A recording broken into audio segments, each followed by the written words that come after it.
ठीक है। क्या कह रहे हो, दिसंबर में लॉन्च कर दोगे इसे तो 11 एलन से आगे रहेगी फेज 1 है। अरे भाई 12th तो मैं बहुत जल्दी करा देता हूँ। क्या था कि ये वाला जो बैच था ना जो पीछे है, तो इनका 11th लेट खत्म होता ना, इनका 11th ही अप्रैल में खत्म होता, वरना मैं 12th तो क्या है कि स्टार्ट अपन जनवरी में करते हैं और अगस्त में खत्म कर देते हैं फॉर मल्टीपल रिविजन के लिए। ओके चलिए, okay. I guess we can start. चलो 2 मिनट रुक जाओ ना, 9:30 पे स्टार्ट कर दिए, ठीक है। आज थोड़ा ज्यादा कंजेस्टेड है क्लास। हाँ अरे लेक्चर में तो होता ही है, डोंट। लेक्चर 20 तक कंसिस्टेंट रहो। 2-3 बच्चे बचते। 2-3 तो नहीं, बट हाँ 6-7-8 ऐसे कुछ बच्चे बचते। मैं एक चीज आप सभी को बता दूं। मैं एक चीज आप सभी को बता दूं कि भाई अगर आपने ये मिस कर दिया, ठीक है, अगर आपने एनएलएम को मिस कर दिया, ठीक है, तो फिर कोई चांस नहीं होगा। ठीक है, फिर आप ये मत पूछना कि भैया क्या मैं वर्क पे एनर्जी लेक्चर 1 से ज्वाइन कर सकता हूँ या नहीं कर सकता, क्योंकि फिर आप नहीं कर सकते। क्योंकि मैं वर्क पे एनर्जी में, क्योंकि आप लोगों को नहीं पता कि मैं वर्क पे एनर्जी में कितना ज्यादा एनएलएम का यूज करूंगा, कितना ज्यादा काइनेमैटिक्स का यूज करूंगा, है ना। अब क्या, अब ये एक चेन है। अब ना एक चेन है, अगर आपने बीच से तोड़ दी तो भाई फिर आप आईआईटी की तरफ तो नहीं जाओगे, फिर आप नीचे गिर जाओगे। बात समझ आ रही है आपको, है ना। तो प्लीज मेक श्योर कि आप कोई भी बैकलॉग मत रखो। आपको आज से आपको डीपीपी 1 2 3 4 5 6 ऐसे मिलता रहेगा on daily basis, on daily lecture, है ना। जिस दिन डीपीपी नहीं होगी मैं आपको बता दूंगा कि क्या क्या करना है। ठीक है। हाँ। तो आज से आपको डीपीपी मिलेगा, और डीपीपी में क्या रहेगा मैं आपको थोड़ा सा पहले समझा दूं। रुको। डीपीपी में क्या रहेगा मैं आपको पहले थोड़ा सा फॉर्मेट समझा दूं कि डीपीपी 1 2 3 4 5 6 आपकी जितनी भी डीपीपी रहेगी वो सारी बेसिक रहेगी। ठीक है। हाँ, आपकी जितनी भी डीपीपी रहेगी वो सारी बेसिक डीपीपी रहेगी, जिसमें जे मेंस लेवल के क्वेश्चन और जे एडवांस लेवल के क्वेश्चन होंगे। ठीक है। और आपको मैंने आप लोगों को पहले ही नोटिफाई कर दिया था, आई गेस 5 to 6 डेज पहले, कि सबका एसबीटी अपने पास रखने, भले वो पीडीएफ में हो काम चल जाएगा। अगर बहुत ज्यादा मजबूरी है कि नहीं मिल पा रहा है या कोई और प्रॉब्लम है, तो आप पीडीएफ चला सकते हो, बट अगर आप ले सकते हो, यू कैन टेक इट, तो डेफिनेटली आप अपने पास रखना, क्योंकि एसबीटी को हम पूरा सॉल्व करने जाएंगे। ठीक है, क्योंकि it's the most relevant book for JEE Advanced as well as olympiads. ठीक है, वो आपको ओलंपियाड्स में भी हेल्प करेगा। ठीक है। चलो, आई गेस फॉर्मेट मैंने आपको समझा दिया। ठीक है। हर लेक्चर के बाद आपको बेसिक से डीपीपी मिलेगी। बेसिक डीपीपी होती है ना, जैसे कोचिंग वगैरह में आपको मिलती है कि यार कुछ और उस टाइप के क्वेश्चन को प्रैक्टिस करने के लिए। Okay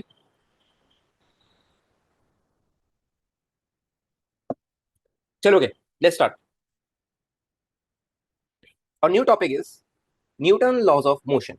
alright. ध्यान से देखिए। Newton laws of motion. Alright. ठीक है। तो आप लोग थोड़ा बहुत तो फैमिलियर हो गए ना न्यूटन के 3 नियम से, ये सुनो।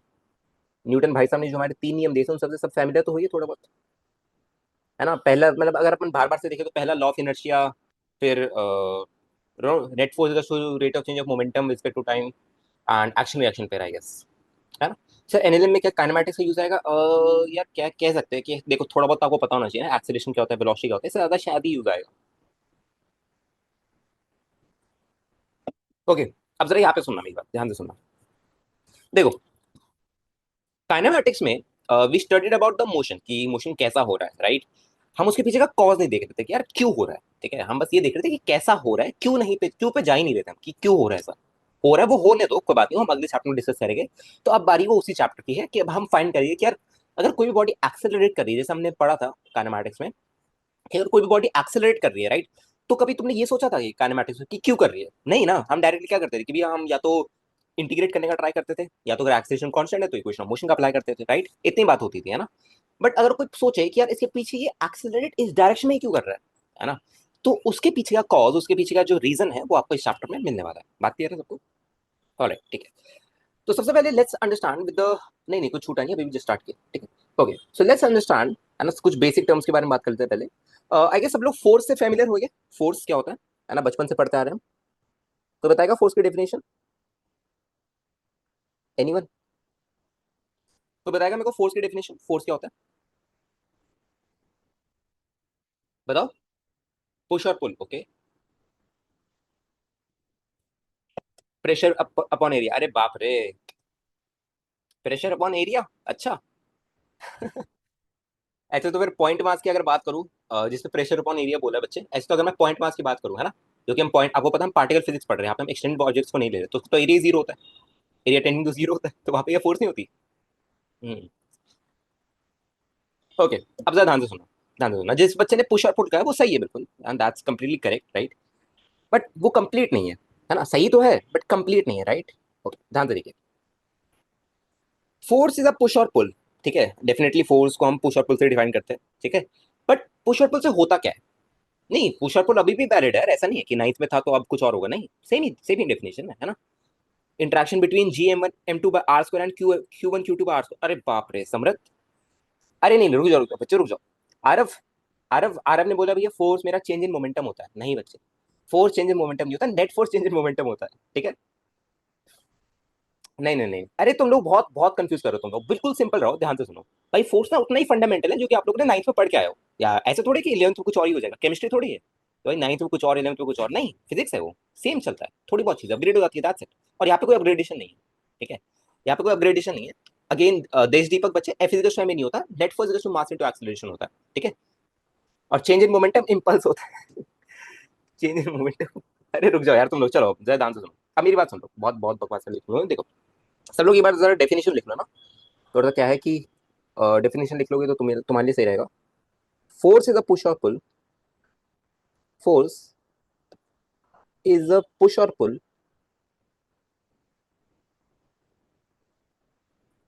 by which state of motion of any object, by which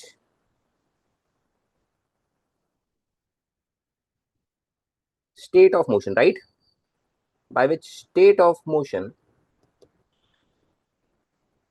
can be changed of a body, can be changed of a body। बात क्लियर है भाई सब कुछ? जरा इतनी बात बताइए, ठीक है, राइट।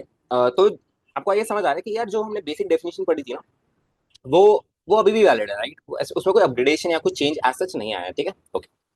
अब बात आती है, स्क्रीन लैग कर रहा है, अरे अंशुमन पहली बार क्लास में आया क्या? अरे भाई पहली बार क्लास में आया क्या? हाँ, अब बच्चों यार बीच में चैट मत करना ना, क्या होता है फ्लो टूटता है, तुम लोग कुछ और पूछते हो, ठीक है, अब जरा मेरी बात सुनते रहो ध्यान से, देखो। अब बात आती है कि ये देखो, जैसे मैं फोर्स, ध्यान से सुनना, जैसे मैं फोर्स वर्ड बोलता हूँ तो मेरे दिमाग में कुछ रियल लाइफ एग्जांपल्स आने लग जाते हैं, जैसे फॉर एग्जांपल मेरे आगे थम्स अप पड़ी है, राइट। अब अगर मैं इसको पुश करूँ, मतलब आप समझ रहे हो ना, मैं अपनी फिंगर से या अपने हाथ से उठा के इसको पीऊं, है ना, तो जैसे मैंने अभी हाथ में उठाया है ना, अब मैंने इसको पी लिया, ठीक है, ओके। तो आपको पता है कि यार यहाँ पे भी मैंने इसको पुल किया अपने पास, समझ रहे हो आप, है ना। तो इतना बेसिक तो बताने की जरूरत नहीं, बट मैं आपको समझा रहा हूँ थोड़ा बहुत, right.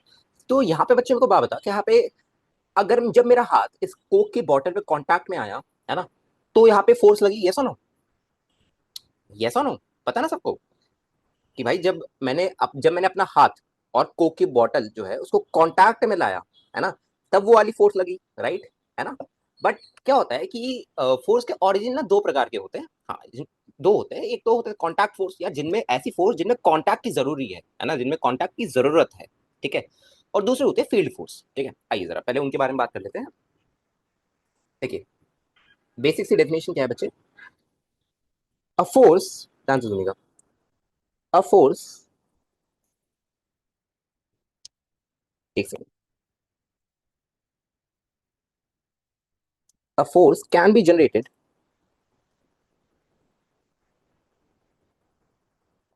A force can be generated by physical contact, मतलब आपको जैसे मैंने अभी कोक का एग्जांपल दिया, राइट, बाय फिजिकल कॉन्टैक्ट और by action of various feet, और by action of various feats,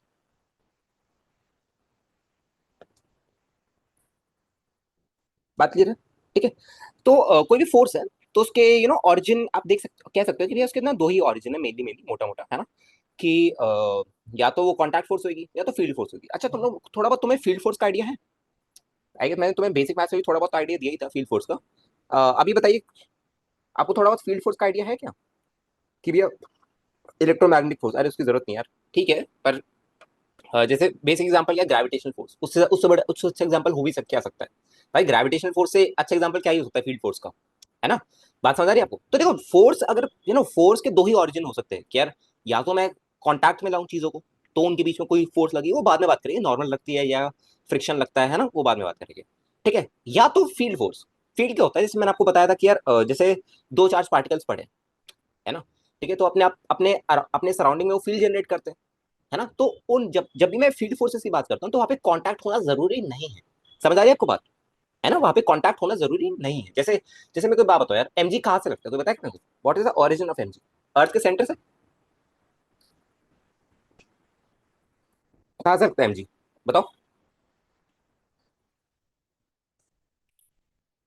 अरे स्पेस टाइम कर्वेचर, अरे भाई इतना नहीं सुधांशु। कोई नॉर्मल एग्जांपल दो, कहाँ से लगता है एमजी, कोई बताएगा मेरे को? सेंटर से, अर्थ के कोर सेंटर, सेंटर से, शाबाश ठीक है। तो ऐसा ऐसा होता है क्या कि यार मतलब सबको पता है कि भैया हमें पे भी एमजी लग रहा है, सब चीज पे एमजी लग रहा है ना, सब चीज पे एमजी लग रहा है। तो आपको पता नहीं कि यार एमजी कौन लगा रहा है, अर्थ का सेंटर लगा रहा है। अब भाई ऐसा थोड़ी है कि मैं अर्थ के सेंटर के साथ कॉन्टैक्ट में हूँ। बात समझ रहे हैं आपको, है ना? ठीक है, ओके। तो आपको आई गेस कॉन्टैक्ट फोर्स और फील्ड फोर्स का थोड़ा बहुत आइडिया, अब जरा आइए एक बार थोड़ा सा करेक्टरिस्टिक कर लेते हैं ध्यान से देखिए। तो हमारी जो फोर्स है बच्चों, दो प्रकार की हो सकती है मेनली मेनली। या तो वो फील्ड फोर्स होगी,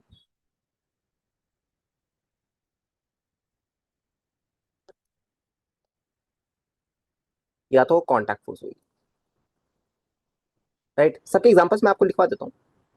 देखिए फील्ड फोर्स में आपको पता है कि भैया फील्ड फोर्स में मेनली मेनली आप बात करो तो मेजरली आपके दो एग्जांपल्स होते हैं। एग्जांपल्स की बात करो ना, एग्जांपल तो कितने भी हो सकते हैं, मैं मेनली मेनली दो की बात करूँ जो कि हम जिससे हम काफी फैमिलियर है। फर्स्ट इज योर ग्रेविटेशनल,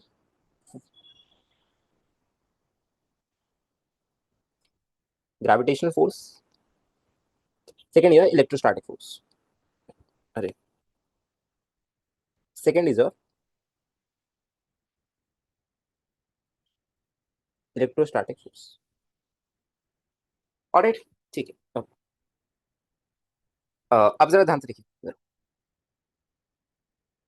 देखिए ग्रेविटेशनल फोर्स में आई गेस आप लोगों को थोड़ा बहुत पता होगा ना, जिन बच्चों को नहीं पता मैं थोड़ा सा बता दूं बच्चा, कि जैसे फॉर एन एग्जांपल मेरे पे दो मासेस है ना, let's take any two masses. Let's say ये मास मेरा m1 है, लेट्स से कि ये मास मेरा m2 है। ऑलराइट, ठीक है। और अगर ये दोनों मैं बोलूँ कि यार अगर ये दोनों मेरे separated at distance of r पे है, इन दोनों के बीच का सेपरेशन मैं r बोल दूँ। ऑलराइट, इसका मास m1 है, इसका मास m2 है। तो इनके बीच जो इंटरेक्टिव फोर्स होता है, आपको पता है ग्रेविटेशनल फोर्स कैसी फोर्स होती है? अट्रैक्टिव फोर्स होती है। रिपल तो करते नहीं कभी, है ना, रिपल्सिव फोर्स थोड़ी होती है ग्रेविटेशनल फोर्स, है ना, अट्रैक्टिव फोर्स होती है, ठीक है, एक दूसरे को अट्रैक्ट करती है। तो इनके बीच की जो अट्रैक्टिव फोर्स होती है उसको मैं कैसे लिख सकता हूँ? G m1 m2 by R square. अगर दोनों मास सेम है तो G M square by R square आ जाएगा, बात क्लियर है? अच्छा, अगर whereas if I talk about electrostatic force, है ना, तो यहाँ पे आप देखो कि भैया जो दो मास है जैसे आपने बोला कि कांटेक्ट में आना जरूरी नहीं है। राइट, फोर्स के लिए कांटेक्ट में आना जरूरी नहीं है। तो आप यहाँ पे देखो ये दो masses separate at distance of R पे पड़े, और ये चार्ज आपका Q1 है, ये चार्ज आपका Q2 है, ठीक है।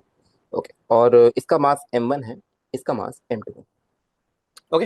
अच्छा, आप लोगों को एक चीज बतानी है कि अगर कोई भी चार्ज है ना वो मास के विदाउट एग्जिस्ट नहीं कर सकता। ये इलेक्ट्रोस्टैटिक जब आप पढ़ोगे तो वहाँ पे आपको प्रॉपर्टी ऑफ चार्ज में आपको पढ़ाया जाएगा कि यार कोई भी चार्ज पार्टिकल जो है वो बिना मास के एग्जिस्ट नहीं कर सकता। Right, every charge is associated with a mass, ठीक है। तो अगर आप कोई भी चार्ज बॉडी देख लो तो डेफिनेटली उस पर कोई ना कोई मास होगा। ओके, एंड देखिए ध्यान से देखिए, तो व्हेन यू टॉक अबाउट, देखो, और ये भी आपके क्या है, separated at resistance of R पे, ठीक है। Okay, and if you see कि इनके बीच की जो इंटरेक्टिव फोर्स होगी वो क्या होगी, दैट विल बी योर, है ना, अगर मैं ओनली फॉर चार्ज पार्टिकल बात करूं, ओके, तो ये क्या होगा आपका के Q1 Q2 by R square होगा। राइट, बट आपको पता है कि भैया देखो ध्यान से देखो, आपको पता है कि यहाँ पे क्योंकि, और क्योंकि मेरा जो चार्ज है वो मास से भी एसोसिएटेड होता है। राइट, अगर मेरा चार्ज मास से भी एसोसिएटेड होता है तो डेफिनेटली यहाँ पे एक, आपने जो यहाँ पे कोलम्बिक फोर्स दिखाया इसको हम कोलम्बिक फोर्स बोलते हैं, है ना, तो यहाँ पे ग्रेविटेशनल फोर्स भी आना चाहिए डेफिनेटली। मैंने कहा बिल्कुल आना चाहिए। तो क्या लिखो, ग्रेविटेशनल फोर्स क्या होगा आपका, G m1 m2 by R square. But इसका जो इफेक्ट होता है मैं आपको पहले बता दूं कि इसका जो इफेक्ट होता है, इसका जो इफेक्ट होता है ना के बराबर होता है। राइट, इट्स नेग्लिजिबल, ठीक है, मेनली हम इसी को कंसीडर करते हैं क्योंकि इसका इफेक्ट ही नेग्लिजिबल होता है। पर लगती है, ये डेफिनेटली लगती है। अगर आपसे कुछ एमसीक्यू वगैरह में पूछ लिया जाए कि क्या ये फोर्स लगती है मेरी, मतलब जब जब दो charge particle separated distance of R पे होते हैं तो डेफिनेटली लगती है, इसमें कोई डाउट नहीं है। राइट, बट हाँ ये है कि इसका इफेक्ट नेग्लिजिबल होता है, हाँ very small in magnitude, yes you can से। Is this clear everyone? बताइए। अभी रुक जाओ, मैं आपको पहले बता दूं, देखो एनएलएम में आपको स्टार्टिंग में बहुत डाउट्स आएंगे, ठीक है, बट अभी अभी आप जैसे जैसे थोड़ा सा आगे बढ़ोगे ना आपके सारे डाउट अपने आप क्लियर होते रहेंगे, ठीक है। अभी रुक जाओ अंशुमन, मैं बीच बीच में आपको समझना पड़ेगा कि बीच में मैं लेक्चर छोड़ के कहीं और नहीं जा सकता। एक फ्लो में चलते हैं, देन अगर मेरे को दिखेगा कि हाँ टॉपिक से रिलेवेंट डाउट है तो डेफिनेटली मैं उसको क्लियर कर दूंगा ऑन स्पॉट, ठीक है। ओके, वरना ऐसे क्या होगा, बीच में फ्लो टूटता रहेगा, ठीक है। अच्छा, अब जरा ध्यान से देखिए, कॉन्टैक्ट फोर्स में अगर आप बात करोगे, कॉन्टैक्ट फोर्स में मेजरली इफ यू सी, तो नॉर्मल फोर्स, अरे बस मैं नाम लिखा रहा हूँ, आगे जाके इनको डिटेल में हमें स्टडी करना है पूरी के पूरी को, है ना। ये पूरा का पूरा टॉपिक होगा, नॉर्मल फोर्स, राइट, फ्रिक्शन, है ना, बायोंट फोर्स। अच्छा, आप लोगों को फ्रिक्शन वगैरह से तो आप फैमिलियर हो गए, है ना, बट बायोंट फोर्स वगैरह पता है किसी को बायोंट फोर्स क्या होती है? बताइए। पानी वाला हाँ मतलब, हाँ, अगर आप किसी भी पानी को, हाँ, अगर आप किसी ऑब्जेक्ट को पानी के अंदर डालते हो, है ना, तो ऑब्जेक्ट बायोंट फोर्स फील करता है ऊपर की तरफ, वाटर लगाता है, शाबाश, ठीक है। आगे सभी बच्चों को पता है ना। और कौन कौन सा होता है? टेंशन होता है, डेफिनेटली टेंशन होता है, ओके। और भी बहुत सारी होती है, सेक्टर वगैरह लिख देते हैं, है ना, और भी बहुत सारी होती है, राइट। सबको अभी स्टडी नहीं करना, क्या है कि अगर आप चेक करोगे तो भैया नॉर्मल फोर्स फ्रिक्शन ये हमें एनएलएम में स्टडी करना है ना, बायोंट फोर्स हमारा फ्लूइड मैकेनिक्स में होगा, फ्लूइड डायनामिक्स में होगा, alright. So normal and friction are not two different forces. हे भगवान, बच्चे, normal and friction are not two different forces भाई, रिएक्शन फोर्स का कंपोनेंट होते हैं नॉर्मल और फ्रिक्शन। कॉन्टैक्ट फोर्स का एग्जांपल दे रहा हूँ दोस्त, मैं कॉन्टैक्ट फोर्स का एग्जांपल दे रहा हूँ, ठीक है, ओके। इतनी बात क्लियर है सबको, ठीक है, ऑलराइट। चलिए, ओके,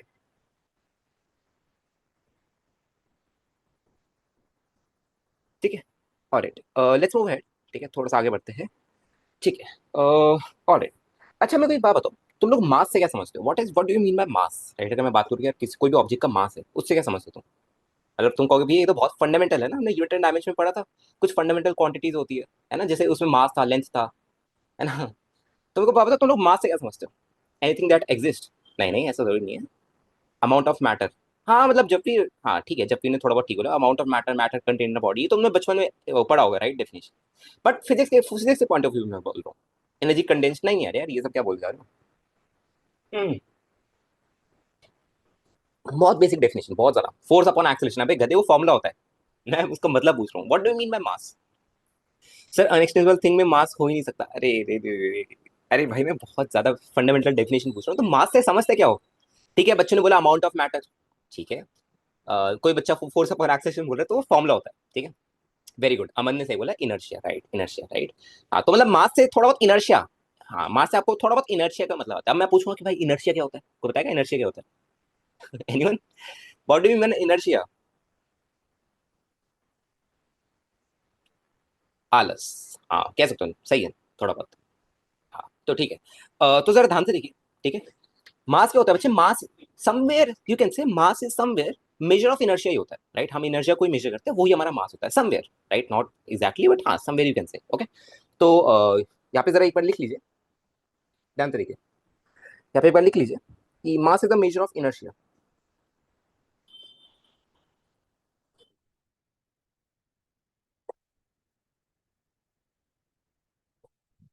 मास इज अ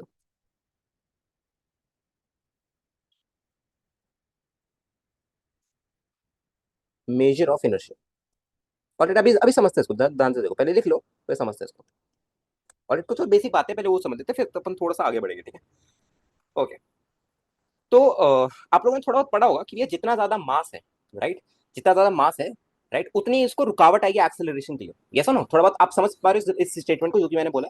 क्या किसी भी ऑब्जेक्ट का जितना ज्यादा मास है ना, वो उतनी रेजिस्टेंस फील करेगा एक्सेलरेशन के लिए, मतलब उसको इतनी आसानी से एक्सेलरेट होने नहीं देगा, ये सुनो, एक्सेलरेशन तो होगा, है ना, बट आई टॉक अबाउट, अगर आप एक स्मॉल मास को देखो, अगर आप एक बिगर मास को देखो, है ना, तो आपको समझ आ रहा है कि जो बिगर मास है वो एक्सेलरेशन को रेजिस्ट करेगा, बात समझ आ रही है आपको? वेरा स्मॉलर मास उतना ज्यादा रेजिस्ट नहीं करेगा, करेगा रेजिस्ट वो भी, बट अमाउंट आप समझ पा रहे हो, राइट, कि मास मेरा इनर्शिया का मेजर है ना, बात क्लियर सबको, है ना, ठीक है, तो एक बार जरा इसको भी लिख लीजिए, इतना तो आपने लिख लिया, mass is the measure of inertia, mass of the body, ध्यान से लिखिए,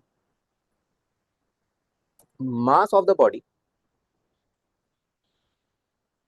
right, mass of the body is a measure, सब लोग नोट्स बनाना है प्लीज, है ना, प्लीज नोट्स बना लेना, ठीक है, ओके। मैं आराम आराम से इसलिए लिखा रहा हूँ क्योंकि क्या होता है, कभी कभी नोट्स में दिक्कत आती है, ठीक है, okay. Mass of a body is measure of the body's resistance to acceleration, mass of a body is a measure of body of the body's resistance to acceleration of the body's resistance to acceleration. Okay. And this is, you can say the basic definition of mass. ठीक है, तुम लोगों ने बचपन में पढ़ा हुआ amount of matter, ये सब मास होता है ना, ठीक है वो भी। बट अगर आप थोड़ा सा हायर हायर क्लासेस की बात हो तो मास को आप ऐसे डिफाइन करते हो। ठीक है। ओके, चलिए हो गया। तो ये बेसिक बेसिक बात हो गई ना, फोर्स क्या होता है, कितने प्रकार की फोर्स होती है, और कुछ बच्चे कहते हैं वो वीक फोर्स, स्ट्रॉन्ग फोर्स, आप लोगों ने पढ़ा होगा, न्यूक्लियर फोर्स होती है ना, और भी बहुत सारी चीज होती है। तो भाई देखो, आप फोर्स को अलग अलग वे में कैटेगराइज कर सकते हो। ठीक है, आप मतलब आप फोर्स को अलग अलग वे में डिवाइड कर सकते हो। मैंने बहुत सिंपल वे में इसको डिवाइड किया। आप जाके कोई भी बुक पढ़ोगे तो आपको अलग अलग वे में इलेक्ट्रोमैग्नेटिक फोर्स, और फिर अलग अलग वीक फोर्स, स्ट्रॉन्ग फोर्स, या ऐसा आपको देखने को मिल जाएगा। ठीक है, वो आप चेक कर सकते हो। ठीक है, मेरे को जो लगा कि यार फंडामेंटल है, आपका काम का है वो, तो कंजर्वेटिव फोर्स अरे घर उसमें नहीं आता हूँ। आप फोर्स का मतलब बहुत बहुत तरह से डिवाइड कर सकते हो यार, ऐसा नहीं है, कंजर्वेटिव, नॉन कंजर्वेटिव, और भी बहुत चीजें होती है, राइट। हाँ हाँ, वो केमिस्ट्री के पॉइंट ऑफ व्यू सही होता है यार। यहाँ पे क्या है कि बाद में जब हम मॉडर्न फिजिक्स वगैरह पढ़ेंगे तो वहाँ पे न्यूक्लियर एक आपका चैप्टर है, तो वहाँ पे आप बात करोगे उसका ना, तो अभी अभी इसको बताने का कोई मतलब बनेगा नहीं। ठीक है, अभी क्योंकि पूरा आपका मैकेनिक्स का सेक्शन है, तो इसमें आपका कुछ काम आने नहीं वाला है। तो मेरे को जितना लगा कि मैकेनिक्स में काम आएगा उतना अपन जानेंगे। ठीक है, ऑलराइट, ठीक है। Okay, let's start with Newton first law of motion. ठीक है, हमने बेसिक फोर्स की डेफिनेशन जान ली।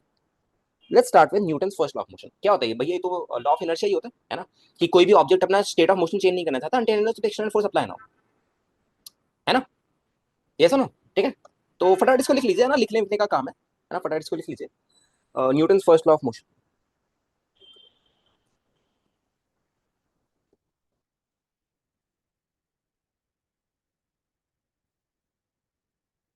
Newton first law of motion, और इसको हम लॉ ऑफ इनर्शिया भी बोलते हैं, आप लोगों ने पढ़ा भी होगा कहीं ना कहीं, राइट। तो आई गेस आपको डेफिनेशन भी पता है यार इसकी, है ना। इसमें मैं बस समझा रहा हूँ क्या, ताकि बच्चे ये ना बोले कि आपने तो डायरेक्टली कुछ बताया नहीं और फिर आप डायरेक्टली शुरू कर दिए। तो आगे आपको पता है कि यार कोई भी पार्टिकल अपना स्टेट ऑफ मोशन चेंज नहीं करेगा। अगर कोई पार्टिकल रेस्ट पे है तो रेस्ट पे रहेगा, अगर वो कांस्टेंट वेलोसिटी से मूव कर रहा है तो कांस्टेंट वेलोसिटी से मूव करेगा, अनटिल अनलेस मैं उस पर कोई एक्सटर्नल फोर्स अप्लाई ना करूँ। ये सुनो भाई, ये तो हम पढ़ के भी आए है ना। ये मेरे को बात बताओ यार, जब हमने काइनेमैटिक्स वगैरह पढ़ा तो आपको पता है कि भाई अगर एक्सेलरेशन आ जाता है, और आपको एक बात बताऊं कि यार हर कोई भी एक्सेलरेशन है तो उसके पीछे कोई ना कोई फोर्स होती है ना। कोई भी अगर एक्सेलरेशन है तो उसके पीछे कोई ना कोई फोर्स होती है। ठीक है, ओके, जरा ध्यान से देखिए, इसको हम लॉ ऑफ इनर्शिया भी बोल देते हैं, लॉ ऑफ इनर्शिया। ऑलराइट, ठीक है। और इनर्शिया आपको पता ही है चीजें, है ना। और इसको लिखवाने की जरूरत है क्या? चलो लिख लो। अ, क्या डेफिनेशन है इसकी? अ पार्टिकल, अबे एक सेकंड जरा।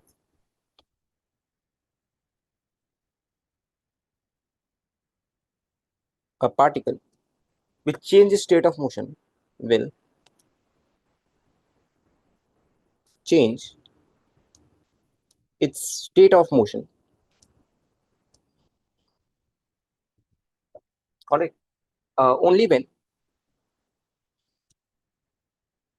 an external force applied.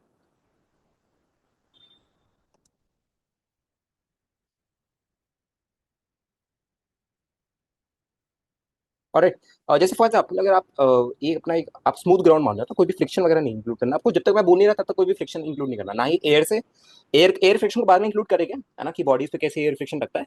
अभी आपको इंक्लूड नहीं करना। अब मैं आपको बता दूं, आपको ग्राउंड से और एयर से आपको सब स्मूथ मानना, ओके। ठीक है, जैसे आपको पता है कि यार अगर कोई भी ऑब्जेक्ट रेस्ट पे है ना, या मेरा कोई भी अगर ऑब्जेक्ट है, कोई भी अगर मैंने मास बना रहा हूँ, वो अगर राइट की तरफ कॉन्स्टेंट वेलोसिटी से मूव कर रहा है तो इन्फाइनाइट टाइम तक, राइट, इन्फाइनाइट टाइम तक वो ऐसे ही मूव करता रहेगा, राइट। आप सबको आगे इतना आइडिया तो है ही। अगर ऐसे आपका राइट की तरफ वी नॉट से जा रहा है, या अगर आपका ये एट रेस्ट पे पड़ा हुआ है, ये सुनो, है ना, बात क्लियर रहती है भाई। ठीक है, ओके, ठीक है। अब जरा ध्यान से देखो, और अब आपको पता है कि यार अगर मैं बाहर से आके अब इस पे कोई एफ फोर्स लगाऊं तो एक्सीलरेट करने लग जाएगा। अगर मैंने राइट की तरफ कोई एफ फोर्स लगाई तो इसका जो स्टेट ऑफ मोशन है, जो ये कांस्टेंट डॉट से मूव कर रहा था, अभी एक्सीलरेट करना शुरू कर देगा। इतना क्लियर सबको? ठीक है, चलो ओके, ठीक है, ऑलराइट, ठीक है, ओके, ठीक है। Now let's move to Newton second law of motion, है ना। तीन ही बेसिक बेसिक से लॉज है आपके। देखो, Newton second law of motion. ठीक है, ओके। अभी रुक जाना आप जरा यार, एक बार जरा फ्लो, अरे भाई एक एक बार रुक जाओ जरा, एक बार फ्लो को कंप्लीट कर दो। तुम बीच बीच में अगर ऐसे डाउट पूछोगे ना, डाउट में कोई दिक्कत नहीं है, बट अगर तुम बीच बीच में पूछोगे तो दिक्कत होगी। एक सेकंड रुक जाना। कोई रुको, मैं एक बार देख लेता हूँ यार तुम्हारी। 35 बच्चे क्लास में, अरे बाप रे। रुको। डाउट ये तो सेकंड लॉ से भी कंक्लूड कर सकते हैं, then what is the need of first law? Second law से कैसे कंक्लूड कर सकते हो बच्चे? सेकंड लॉ से और भी रीजन होता है, थोड़ा सा आगे बढ़ो, अभी फ्रेम ऑफ रेफरेंसेस होते हैं और भी रीजन होते हैं, है ना। अभी आपको मैंने अभी इनर्शियल फ्रेम ऑफ रेफरेंस और non inertial frame of reference नहीं पढ़ाया, ठीक है। और भी रीजन हो सकते हैं, और क्या डाउट है? सप्तार्शी क्या पूछा है? भैया बट मैंने सुना है कि स्पेस में एक पॉइंट के बाद रुक जाता है बॉडी, यार इसके और भी रीजन होते हैं। और क्या कहे? हाँ सप्तार्शी नहीं चेंज आएगा, नेट नेट फोर्स होनी चाहिए, नेट फोर्स होनी चाहिए। नेट एक्सटर्नल फोर्स, हाँ मतलब उसी की बात कर रहे हैं, ठीक है। ठीक है, और क्या है? आज और कल एलिमेंट टेकिंग लगेगा क्या? एलिमेंट टेकिंग लगेगा क्या बोल रहे हो यार? ठीक है, ओके।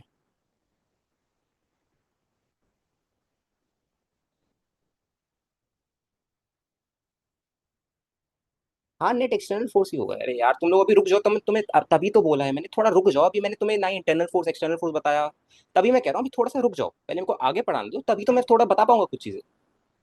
अभी देखो बीच बीच में ऐसे फ्लो टूट रहा है, जिसका डाउट मेरे को लगेगा कि यार टॉपिक से रिलेवेंट है, वो मैं अभी क्लियर कर दूंगा, ठीक है। क्या है कि अभी ना मैं चैट अगर देखता रहूंगा तो फिर मेरा ध्यान वहीं पे जाएगा, फिर मैं आगे कंटिन्यू नहीं कर पाऊंगा, फिर स्पीड बहुत ज्यादा स्लो हो जाएगी क्लास की, ठीक है।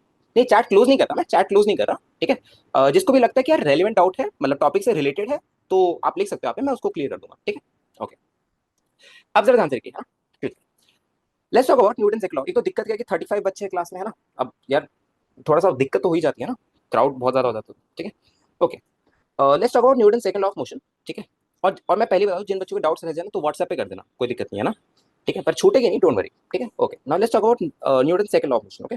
ठीक है, देखिए Newton second law of motion क्या कहता है कि किसी भी बॉडी पे अगर आप नेट फोर्स की बात कर रहे हो, है ना, किसी बॉडी पे अगर आप नेट एक्सटर्नल फोर्स, ठीक है, बोल सकते हो आप इसको, ठीक है, तो आपका rate of change of momentum के बराबर होता है, डीपी वेक्टर बाई dt के बराबर होता है, ओके।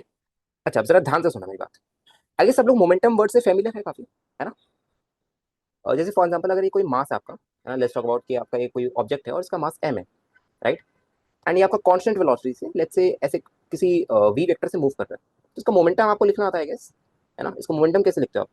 मोमेंटम इसका ऐसे होता है, p vector is equals to m into we vector, है ना, ठीक है। ओके, तो बस इसको आपको ध्यान में रखना है, पहले भी बता चुका हूँ, राइट, मोमेंटम के बारे में पहले भी बात कर चुके हैं, ठीक है। ओके, आइए जरा इसको एक बार जरा इसी क्वेश्चन में पुट करके देखिए, p वेक्टर को, तो आपको क्या मिलेगा कि आपकी जो नेट फोर्स होती है, राइट, वो किसके बराबर होगा आपका?